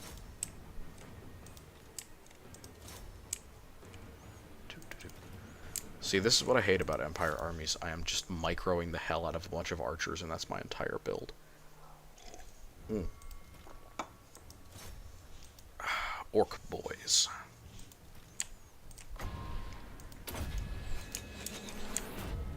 Come on, baby, give me some rain of metal. Rain of metal! Chaos could live on, the rest of the Imperium couldn't. Yeah, I'm fine with that. And again, you say that like Imperium Nihilus didn't exist. The Shadow Imperium that Guilliman sets up, you know, illegally, essentially creating a bootleg empire that he gets criticized for after the heresy, that probably would have been just fine. Especially if the Chaos Forces reset up the Astronomicon, which they probably would have because they need to navigate with it just as much as everyone else does. And I'm not saying I have to preserve the Imperium here, I'm just saying about changes that I would have liked to see. And I would really like to see, I would like to see Sanguinius live. And I think that there are ways of doing that that would maybe include the Emperor dying, or being put on the Golden Throne, but not having Sanguinius precede him into the grave. Also, again, you assume that the Imperium continuing is an entirely good thing? Again, Curze's vision of the future drives him crazy. It drives him mad that that's a future that can exist in a world where the Empire is so successful. Relatively. You know, it's treated Curze terribly, but it's doing well for other people. That's the other thing. Curze is actively, like, a supporter of the Imperium. He does believe in the Emperor's goal. And people pretend like, oh, he was going along with it grudgingly. No, he was doing his job. Yeah, I know who you are. You're not being funny, you fuck. I know exactly who you are, and you are not funny. I know you're a Curze hater. Second Imperium would have lasted long? I don't know, man. There are 3 whole legions holding it. And as we know, the traitor legions left to themselves do not work together well. We know that during the Scouring. So there's a pretty solid chance that if Horus was severely wounded, injured, or killed, the traitors would not have held together for very long. And even if they had, they probably would have had the power to go after Imperium Nihilus. If you call him Greasy Batman, I am going to harm you physically. Sorry, I'm insulting this gentleman in chat because I know him personally, and he's trying to razz me. You know what they did to me, bud? They told me that I couldn't talk about the 8th Legion because I'd already talked about Curze for a half an hour. How horrible is that? How mean is that? They are mean. They're mean to me. My followers are very mean people. Yeah. So the Iron Hands, I think it would have been a good idea for essentially the biggest change would have been to swap it out so that the Gorgon retreated on Istvan instead of trying to fight it out with Fulgrim, not realizing that it wasn't actually Fulgrim he was fighting. Next one is the World Eaters. Honestly, I don't know if there's much I would change. Logically, if I'm not doing like Dorian Heresy rules where he manages to, not get brainwashed or get the nails implanted, if I'm assuming he has the nails anyway, we now know that there's a canonical way that the nails are removed. I don't like it, but there is a canon way to remove the Butcher's nails now that doesn't kill the Marine. Again, I don't like to credit it, but it is in a book that I use for references all the time. So I kind of have a hard time just outright discounting it because I like that book as a reference book. And no, I'm not going to talk about it because that's an entire other video, and it is very stupid. But yeah, just understand that given that that is a piece of lore that exists, the option of having the nails removed is possible. But I think that another thing would have been to have him not give it to all of his followers, or to have it given to only a few of his followers. Should have just killed Angron when we found him, made him damaged goods. You say that, but if we go by the same logic, he should have killed Sanguinius too, because Sanguinius is a mutant. I don't think you would agree that we should kill Sanguinius, do you? Or Magnus. Yeah, I think he should have just shot Magnus in the cradle because he was a mutant. Yeah. He at least thought at first that the nails would be something that he could kind of handle or manage to a greater degree, but he was wrong, as is very usual with the Emperor. Because again, the Emperor does nothing but mess up. Sanguinius is usable. I mean it in the way that Angron is kind of dumb. Angron's not really dumb during the Uprising. You gotta remember, he was a very capable leader. He was a great leader of men, even. Like, he was inspiring. He was trustworthy. He was absolutely on board with all that stuff. Chaos writing is good, and everyone teleporting in on the Vengeful Spirit knew that, so they took a gamble. Oh, well, that's one thing. You don't think Chaos winning is good. Respectfully, I disagree. But I am talking about things that could have improved each of their stories. I'm not being narratively consistent. I'm not creating an alternate universe. I'm just saying things that I would have liked to change about their heresy lore. So, yeah, it was a gamble. It just happened that they got one of the worst possible endings out of it, which is the 41st millennium. Which is also the thing that Curze saw, once again vindicating that, yeah, he saw the future as it was supposed to be. Wrong wording. Unstable. I would call Magnus unstable. I would call Magnus unstable 100%. But yeah, that logic was also... Yeah, by that logic, Magnus is also damaged goods. Also, I wouldn't call any of the Primarchs damaged goods.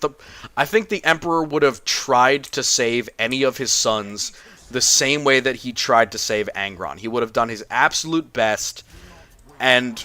clearly on the two that he really had to kill, it was because he had no other option.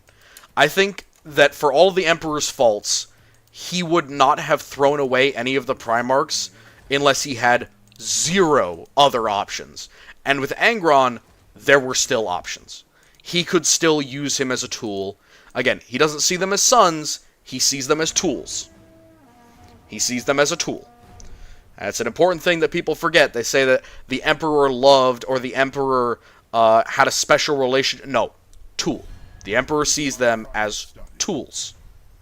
And some of them see themselves as tools. Conrad Curze is an example of this. He sees himself as a tool, and that's one of the reasons why he doesn't consider what he's doing wrong. Because it's what he's supposed to be doing. It's what he was born for, what he was made for. I've made this into another Curze rant. Sorry. But yeah, that's the main thing with the Gorgon. Who's next after the Iron Hands? I want to get through all of them so that this is a somewhat coherent stream. Oh god, no, it's the Ultramarines. I will set aside my studies for a moment. Yeah, the Imperium is not the best outcome. None of any of the actions of the Emperor make any sense if the Imperium is not the best outcome. I think you've answered your own question. The Emperor is not logically consistent throughout the book series. Yes. The Emperor makes mistakes. Yes. I don't want to talk about Gilliman. Someone please tell me I don't gotta talk about the Ultramarines. Oh, I gotta talk about them. Alright. So, in small, on one side, I think that putting Gilliman as the head of the Imperium after the Emperor's installed on the throne is not a great idea. For a lot of reasons. One, he isn't one of the more successful leaders during the heresy. The Lion definitely takes that position, as so does Dorn. Secondly, I think that he actively betrays the Imperium, or the idea of the Empire. How does he betray it? Essentially, Imperium Nihilus, the little sub-Imperium in the realm of Ultramar that he sets up, is a separatist empire. It is literally a separatist empire. And he sets it up because he's despairing of the chances that they win at Terra. And he's wrong. And he never faces any punishment other than Dorn telling him that he's a coward, basically. And saying that what he did was wrong. And he doesn't even acknowledge it. He just kind of goes, sure, that's your opinion. I thought you were dead. So that's why. I think he should have been put in charge of the realm of Ultramar, essentially. So, what does that really mean? I think that instead of being put in charge of all the legions and forcing his will onto a bunch of other people, causing rifts and causing some of the Primarchs to just give up on a lot of stuff. Oh, somebody has commented on a video. I'll look at that in a bit. But I think instead of that, instead of putting him in a leadership role, he should have basically either decided, I'm going to rule my part of the Imperium, and like Dorn, I'm going to install myself, and you guys can do as you please. Again, that would have been godlike thing, or has a long convoluted plan to destroy chaos, and 40k is part of his plan. I think based on the things that he says both to Curze and during the heresy, that is not true. So, for example, this is a really easy way to talk about this. What would have happened if Horus had taken the Emperor's hand on the Vengeful Spirit? Any theory that 40k would result from the Emperor taking or from Horus taking the Emperor's hand goes out of the window. It wouldn't happen. Quite frankly, it would never happen if Horus had taken his hand. And you might say, well, of course he planned for him not to take his hand. Sure, but then why do the offer? Why pretend? Why even give him the option to essentially ruin what was his overall, master plan? The second thing is, that assumes that the Emperor is kind of all-knowing, godlike. He's not a god.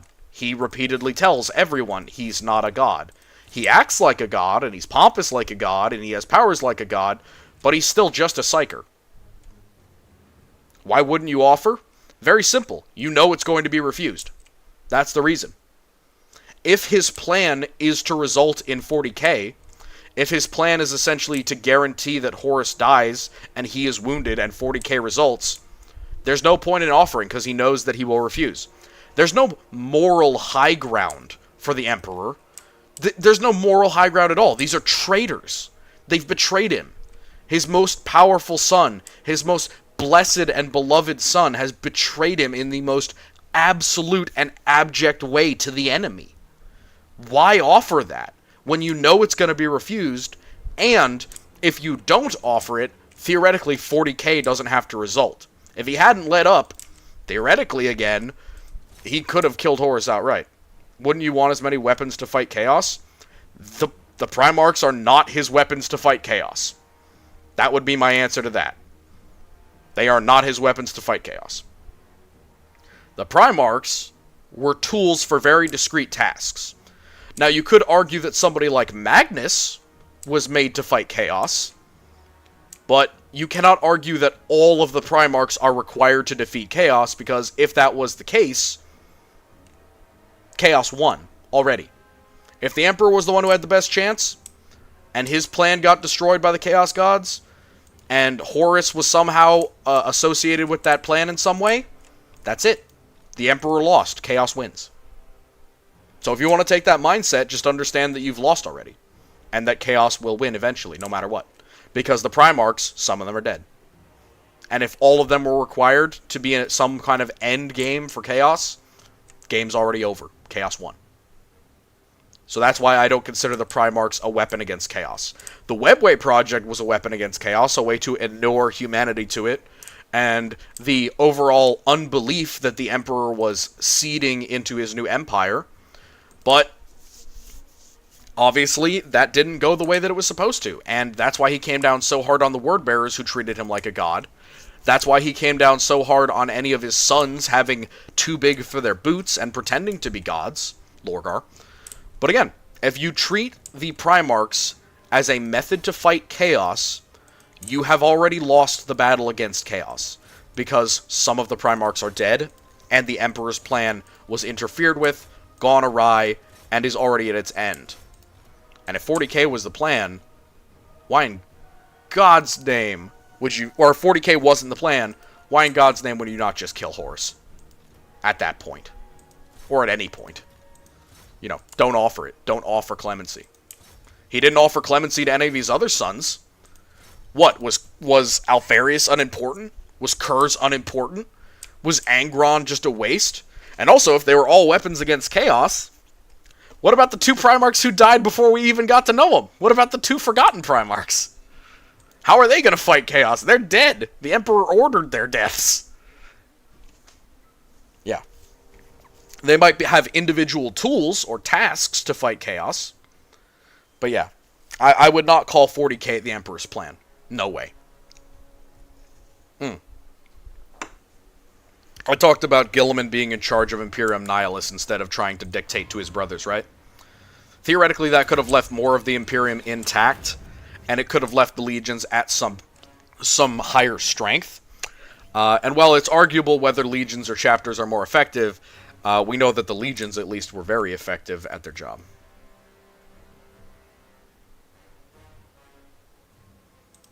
The best outcome being 40k? No. I would say that it's not a foregone conclusion that 40k is going to result. Both because he is preparing humanity for something better, and he openly talks about that. He's trying to do the Webway Project. He's trying to organize humanity into a secular empire. You know, not a religious empire, not a traditional empire. He's trying to create a secular empire.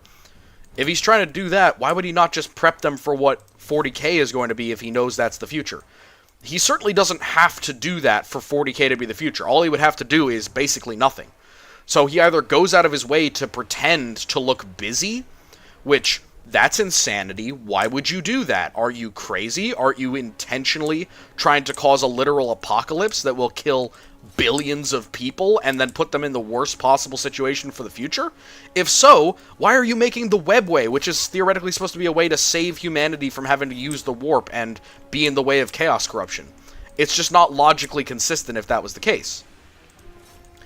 And then second one, if the best outcome is yet to come, holy hell, I'd love to see his plan, because so far, there is no frickin' way he could have seen some of the things happening in future. For example, hey, we have women custodies now. Hey, Emperor, did you know that some of the dudes who are around you in the Legion of 5,000 are women? No? Bet you didn't see that one coming. Sorry, that's a little bit of a low blow, but I gotta make jokes sometimes when I'm talking about this heavy shit. It is heavy shit. I don't like talking about the death of billions of people, even if it isn't a game. I don't like talking about it. It's murder, bad, murder, bad. Don't talk to me about the Night Lords. When the Night Lords do it, it's fine. When the Night Lords do it, it's fine. There's an exception. There's an exception. I'm biased.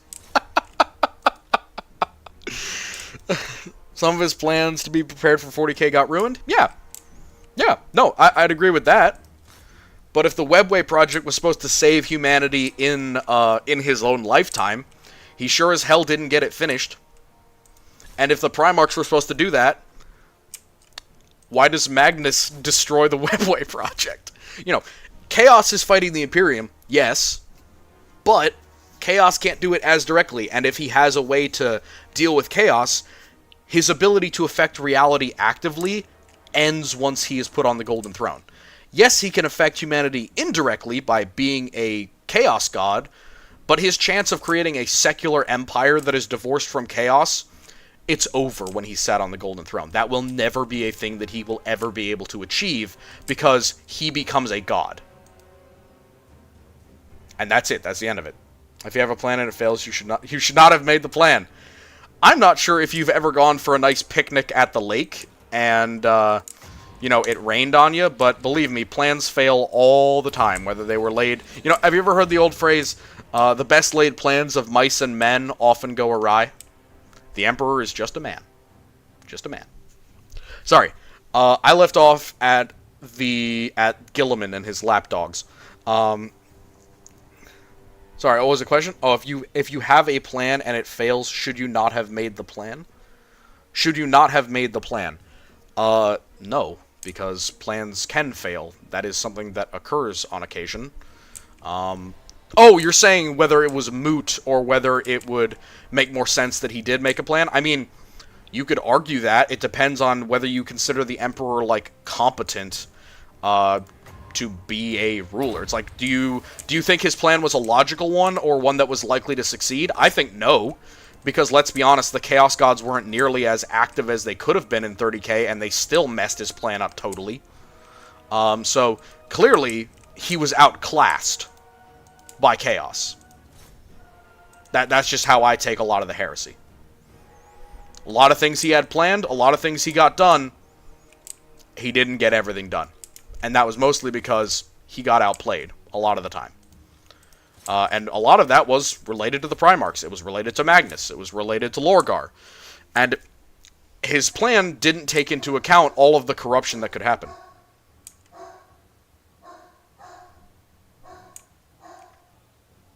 No, that's not at all what I'm saying. I'm not saying he shouldn't have made a plan. I'm saying that his plan failed. And that a plan that resulted in 40k would not have been the Emperor's vision of humanity, because none of his actions are prepping humanity for a universe without him. He's not prepping any of the Primarchs or grooming them to be leaders of the Empire after his death. He might have prepped backups, like Gilliman or like the Lion, but he's not prepping them directly to do any of this stuff. So he's assuming that a human... essentially secular empire is going to rise up out of the ashes of old night, and that's going to be humanity's salvation, essentially rejecting the Chaos Gods as a society, using secularism, and using the Webway instead of the Warp to prevent anyone from ever getting knowledge or contact with Chaos. That's his plan. It goes horribly awry, and he fails because Chaos actively resists him, in ways that he both wasn't expecting, couldn't account for, and couldn't deal with. And his own decisions spelled the downfall of his plan. That's what I'm saying. So, he made a plan. The plan was to create a human, secular empire in order to defeat the Chaos Gods by depriving them of any worship. And then, that would have been it. He would have starved them out, that we would have been using the Webway instead of the Warp would have collapsed in on itself, and hopefully humanity would have survived the psychic backlash of that happening.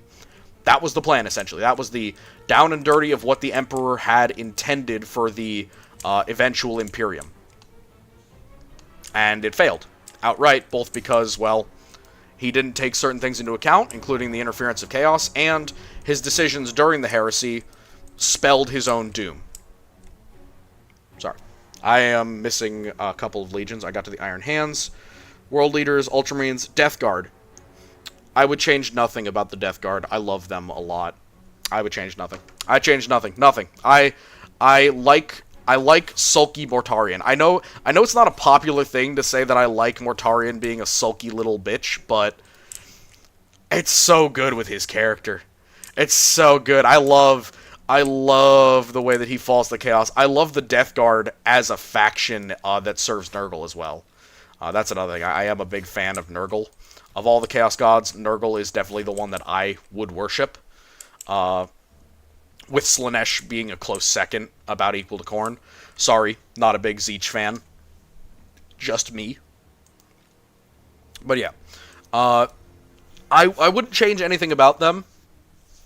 Though I would change a little bit of their interaction with fellow legions. And I think that having Mortarion as, like Curze, essentially support or accept his psychic potential instead of running from it or pretending it doesn't exist.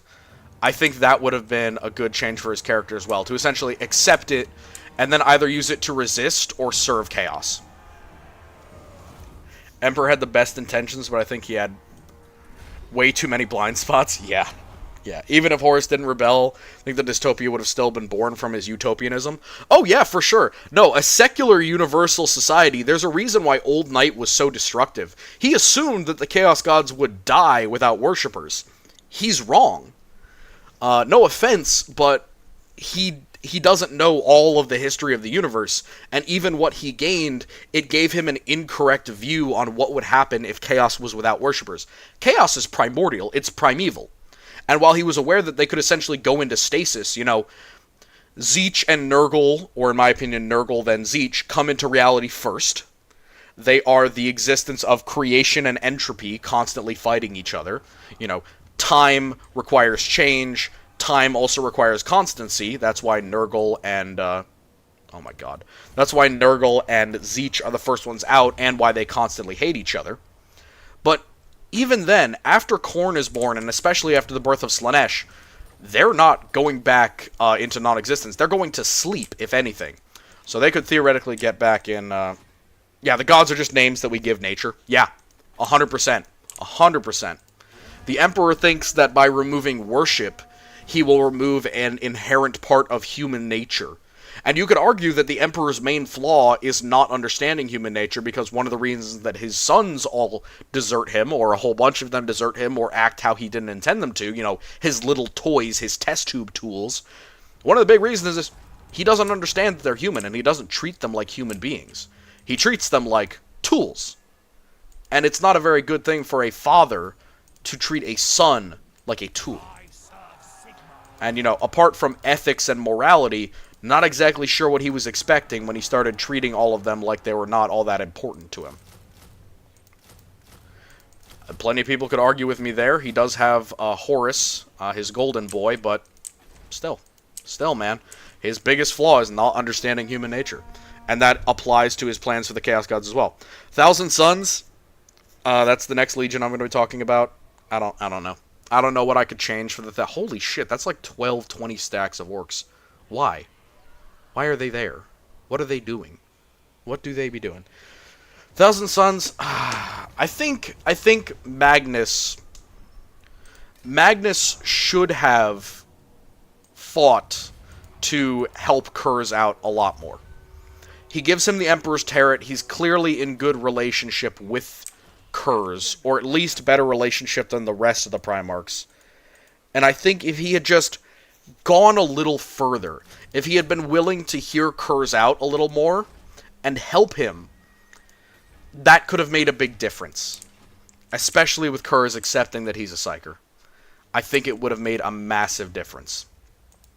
The other important thing is, obviously I think the Rubrique is not a good thing, but I couldn't see any modern Thousand Sons existing without the Rubrique.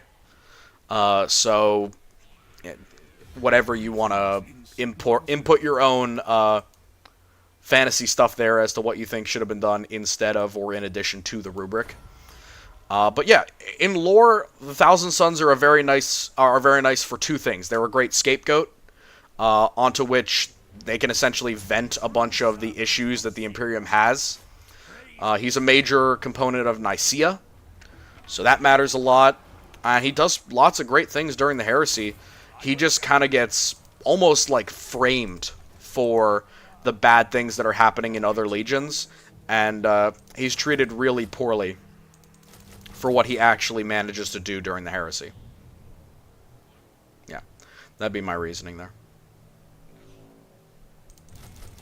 Yeah, I'm gonna fill up this army and move on. After that, Sons of Horus of the Luna Wolves.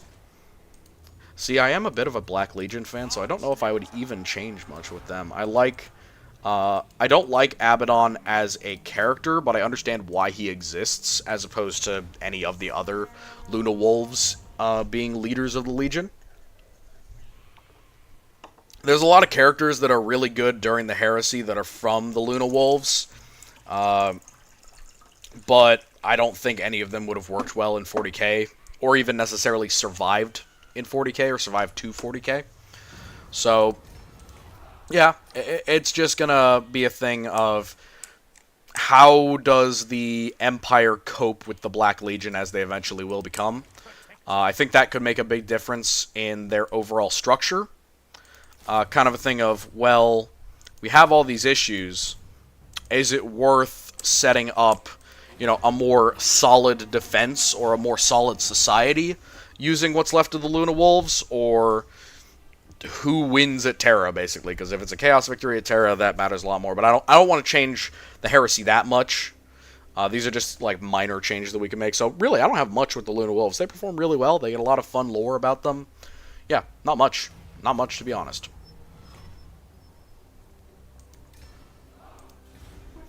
Next one up is the Word Bearers. Nothing. I changed nothing about the Word Bearers. I love them. I love the story of Lorgar.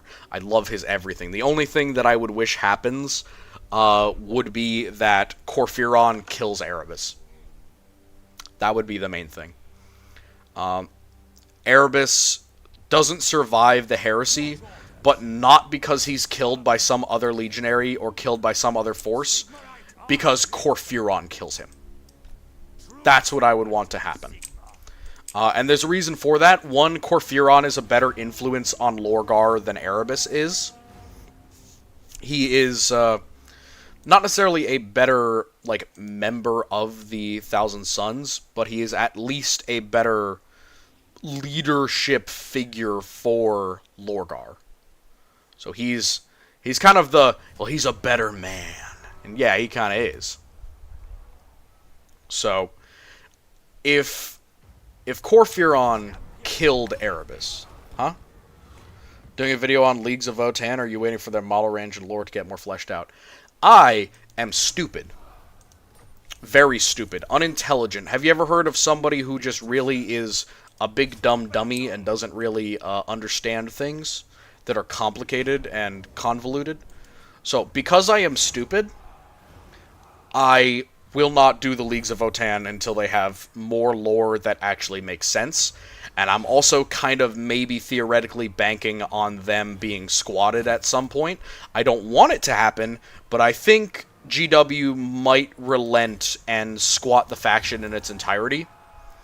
Again, I don't hope that happens, but they don't exactly have a non-existent track record of killing unit and model lines that don't make any money.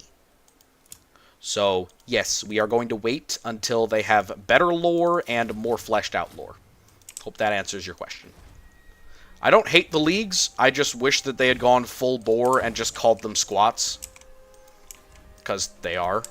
But I wish they had gone the full length way and just said, it's the squats, we're making the squats again. Because I like the squats, and I liked their lore. And I like space dwarves, and that's kind of what the squats were, and the leagues are space breaking my lore. So yes, have patience until there is more general information available about them. It will likely have to be something I wait on. Next Legion, we're on the last three. Salamanders. Ooh, That's tough. You have no idea how tough that is for me. Oh boy, how do I change the salamanders? How do I change them to be better in 30k? You're all good, homie. Oh man. See, I don't know a ton about them other than their interaction with other than after Istvan. They kind of get, I'll say this. They get their lore suppressed after Istvan. That's my opinion. And I don't think that they deserve that. I don't think they deserve to have their lore essentially be limited because of smaller numbers and because their Primarch goes missing.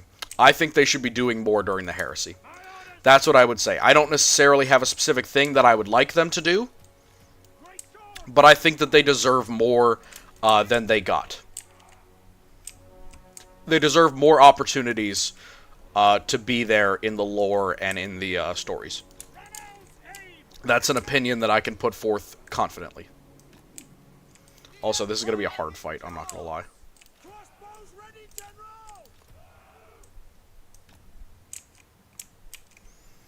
Yeah, because I have to straight up, like...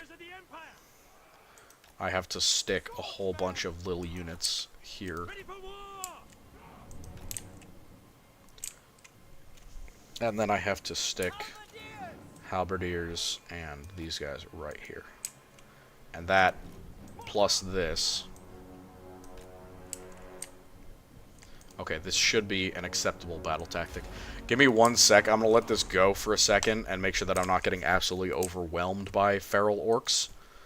And then we will continue. Okay, yeah. Salamanders, yeah. I would just like them to be not suppressed after the Heresy and have a lot more stuff to do. And after the Heresy, I would like to have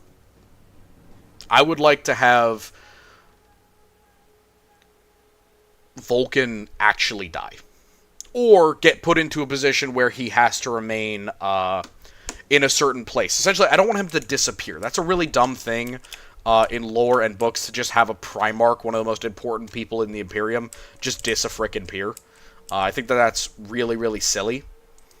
And I think that a better option would be, like they were trying to do with Magnus, would be find a way or find a method by which he has to stay in one place, or he has to be tied or bonded to something, whether it's psychic or whether it's something else. Like, even sticking him on, like, as part of the Astronomicon, or sticking him on Terra and being like, yo, if he leaves and his perpetual body stops powering something or fixing something, it will cause some problem. You know, having him be like a seal on the Emperor's throne or something, I think would be a solid plan. You know, not a great plan in terms of, like, everything, but it is better than just having him disappear after the War of the Beast, in my opinion. That, or have him not be a perpetual, and just actually have the balls to kill him off during the Heresy. In my opinion, that would have been a better idea than just having him be a perpetual. It's a cool idea, and it makes sense, but in my opinion, it's a cop-out, and it has some serious implications on his lore that are not really all that great. Because it implies that he's been in hiding, or otherwise engaged for, like, I don't know, 1,000 years. Which is not great. Not great for a Primarch, you know, to be that disconnected from the world around them. These are supposed to be active forces in the universe, and we're being told that he's just kind of been somewhere, quote-unquote, for all this time, hiding. The next ones are Raven Guard. I think that Corvus should have been way more militant and engaged. This is a big thing that I hate with Corvus and his lore, is that, god damn, he is so reserved. He's just, oh yeah, sure, whatever, go ahead with it. I'm not gonna do something now, but I might do something later. Like, he flirts around with being a hard ass for a whole bunch of his scenes, and I'm like, commit! Do something! If you have such strong opinions about slavery and the use of humankind in the wrong way, for God's sake, bring up an argument in front of the Emperor. He's planning to make millions of worlds subservient to him. You have no complaints, Corvus? Mr. Freer of Slaves, Breaker of Chains? You have no complaints? You have no comments to make? You emo son of a biscuit? None? Coward! Coward, I name ye! Yeah, I'm being a little bit facetious, but still. I think if he was a little bit more stuck to his guns and committed to a lot more activity in the series, he would have been a better character, and it would have made more sense for him to do a lot of the things that he did. But even in his dealings with Curze, he can kind of see that Curze is losing it, and he doesn't do anything. He just kind of eyeballs him and goes, "We'll deal with you later." And it's like, no, say something! Pull some shit, man! Like, actually commit to a decision at some point during this thing that's going on. Please, for God's sake, because it's annoying when you're not doing anything, man. Because you should be. You're a very passionate person. You have a lot of opinions that are very strong, and yet you never really voice them in the way that you kind of should. If you have these concerns, why aren't you talking about them, you know? If you're worried about the Emperor making slaves, or if you're worried about slaves in the Imperium, or people being ill-used by this empire that you're setting up, why aren't you doing something about it? Why aren't you making a complaint to the Emperor? And the last one, the Alpha Legion. I don't think Alpharius or Omegon should have died. I don't know which one died, I don't know who it was, but I think it should have been much more obvious that they were Chaos. I think it should have been a guaranteed thing. 100% they fell to Chaos, or at least one of them did. And then the second thing would be, I think that it should have been Dorn fighting Perturabo on Luna. I don't think it should have been Alpharius. Or Omegon, whichever one died on Luna. I'm not sure if it's been confirmed, or if there's still just confusion about it. Because lore is dumb sometimes. But yeah, that's my main thing with the Alpha Legion. I think I've hit every Legion so far, so that's been a long video. I hope that all of my insane ranting draws many disagreements and conversations, because that's how content works, I guess. But, you know, I don't do these because I enjoy causing controversy. I just want to make that clear. I'm not stating my opinions and changes as fact. I'm just trying to support something that could be logical or reasonable with a little bit of evidence. Or at least some good old-fashioned theory crafting when evidence is not available. And evidence is often not available because lore is terrible sometimes in 40k. Sometimes, not always. Very often it's very good, but sometimes it is shit. And sometimes it's just dumb. Like, there's a plenty of lore stuff in 40k that I'm like, that's silly. That's just silly. That should not be what that is. And sometimes the silliness is good. Sometimes orcs are a faction that exist, and I like them a lot. That is not always the case. Sometimes silly lore is just silly, and shouldn't be a thing. But, hey, who am I? Just some nerd on the internet, on average.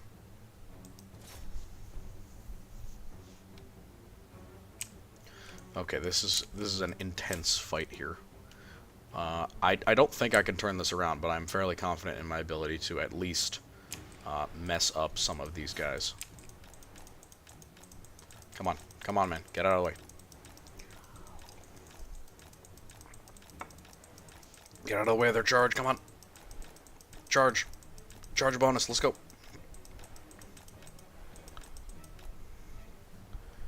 Yeah, charge bonus.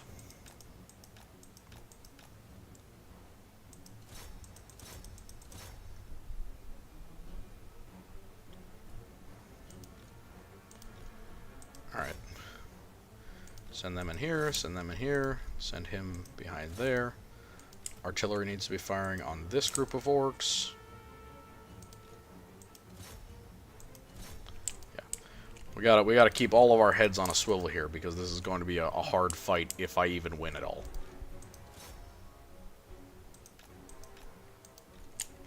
What are these greatswords even doing? Oh, they're just kind of fighting them as they come down. I guess that works. Kinda. Come on, artillery.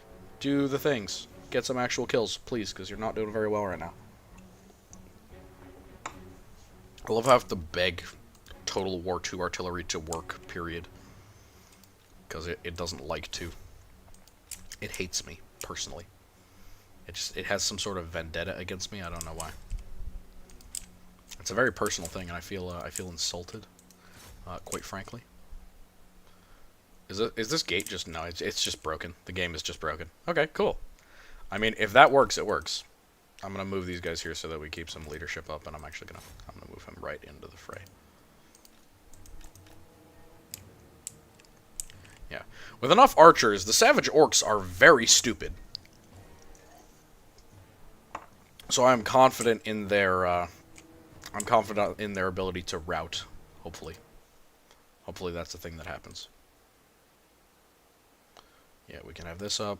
I'm just making sure that I'm refreshing the chat so that there isn't anything I miss. But yeah, I think I've finished everything that I wanted to, and we'll finish up here around 8:30 because this has been a long stream, and as much as I do love me some long streams, we don't need necessarily every single stream to be this long. I was just working on a couple of things at the same time. Also, I wish I had a multiple stream setup, but I don't. I wish I had a way that I could do this more efficiently, but I don't. You know, a multiple monitors and all that fancy gamer stuff. But I am not that talented of a gamer, guys. I know. I'm sorry. I'm a fraud YouTuber. I don't have my true gamer setup like a gamer would. Okay, I'll stop saying gamer. Man, that might be the first time that Empire Knights have ever actually not screwed me over. Alright, gonna get rid of some arrow boys. Oh wait, no. Send them right here. Yeah, you are going to be artillery fodder. Woo, yeah, artillery fodder. Who doesn't want to be artillery fodder? Which means I'm going to stick you into a bunch of infantry, and then I'm going to let artillery kill you. Nope, fire at will is fine. Okay, vicious gobspit. We have fought this guy before. We should be just fine. Oh, you are so dumb. Come on, artillery. Give them what for. Mortars are actually really good, Artie. I mean, cannons are okay, but they don't work on everything. Something I love about the Empire. Gunpowder and magic. Yeah, not just one or the other. They have about every type of armament. Yeah, it's a pretty good advantage that they have, being that they are one of the factions that kind of gets absolutely destroyed by other factions a lot of the time.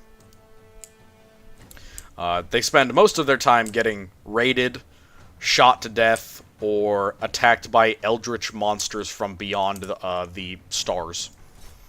Like, I would not want to be an imperial peasant for any amount of money. That is a fate worse than death. Not great. Not great. You are trying to run away, and I want you to run away faster. Come on! See, the artillery is actually doing work. It's just the mortar fire's so darn slow that it's... Ugh. Work, damn you! Work! Fire! How hard can it possibly be to load a mortar? There we go. Pretty hard, I know. It's a big cannonball. I actually did my thesis on black powder artillery. So I am actually really knowledgeable about how hard it is to load a mortar. Mini thesis, I should say. It's not a doctoral thesis. It's a mini thesis. It's a different type of class for that one.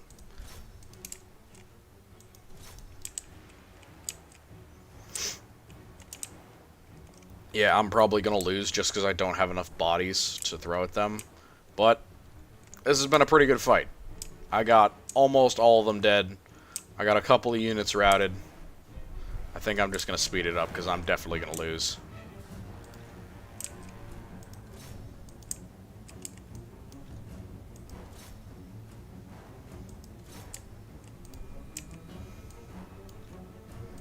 Alright, let's quickly see if we can kill, if we can't kill this guy.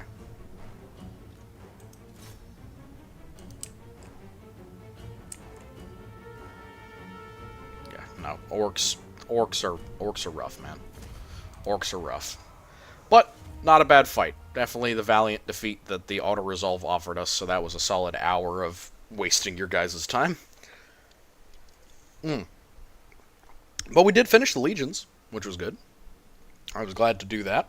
Now I guess everyone has my unhinged ranting about the 30k legions down, and you know about where the limits of my 30k opinions and knowledge are.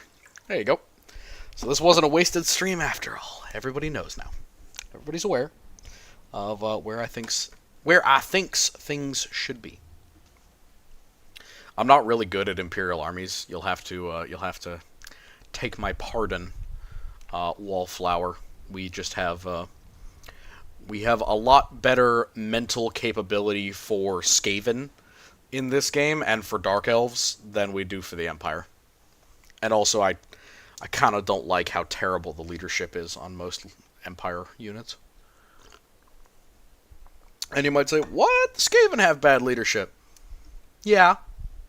But when I have 3 stacks of Skaven, it doesn't matter. Also, my Skaven armies are almost specialized all the time into Storm Vermin.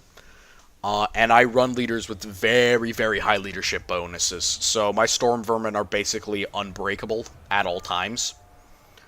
So that's been my build forever. I was essentially maxing out Storm Vermin. Oh my fucking lord. Why are you here? Why are you here? Why are you in my territory? I do not like you. Can I kill him? Does anyone know? I have an army of garbage units. Can I kill Vlad? Auto-resolve says no, but auto-resolve is usually terrible. Auto-resolve says no. I'm gonna give it a shot. Nope. Holy crap. Yeah.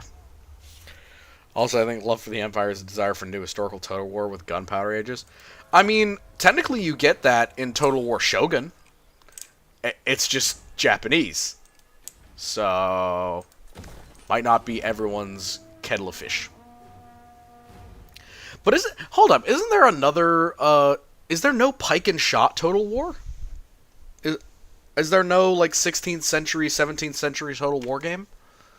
I thought there was one. Yeah, Fall of the Samurai. That was the one where it gave you, like, the pre-Meiji Restoration Empire, where they're all running around with gunpowder weapons for no reason. Total War Empire starts in 1700. Well, yeah, that's close. I mean, you're working your way towards having actual weapons that don't suck. To a degree. Alright. It is 8:24. I got stuff to do. I appreciate all of you for coming in, for sitting with me for a while. I will not always be doing streams this long. I just found that I really like it, and I like hanging out with you guys. And I think that I can exchange information more freely this way. Especially about really niche questions that people might have, like, what is my opinion of the Legions? I would never give that in a video, because that would require me to do a ton of research and take a really long time. But, yeah, that's the reason I do these. So, yeah, I appreciate it. I wish you all luck, and have a good day.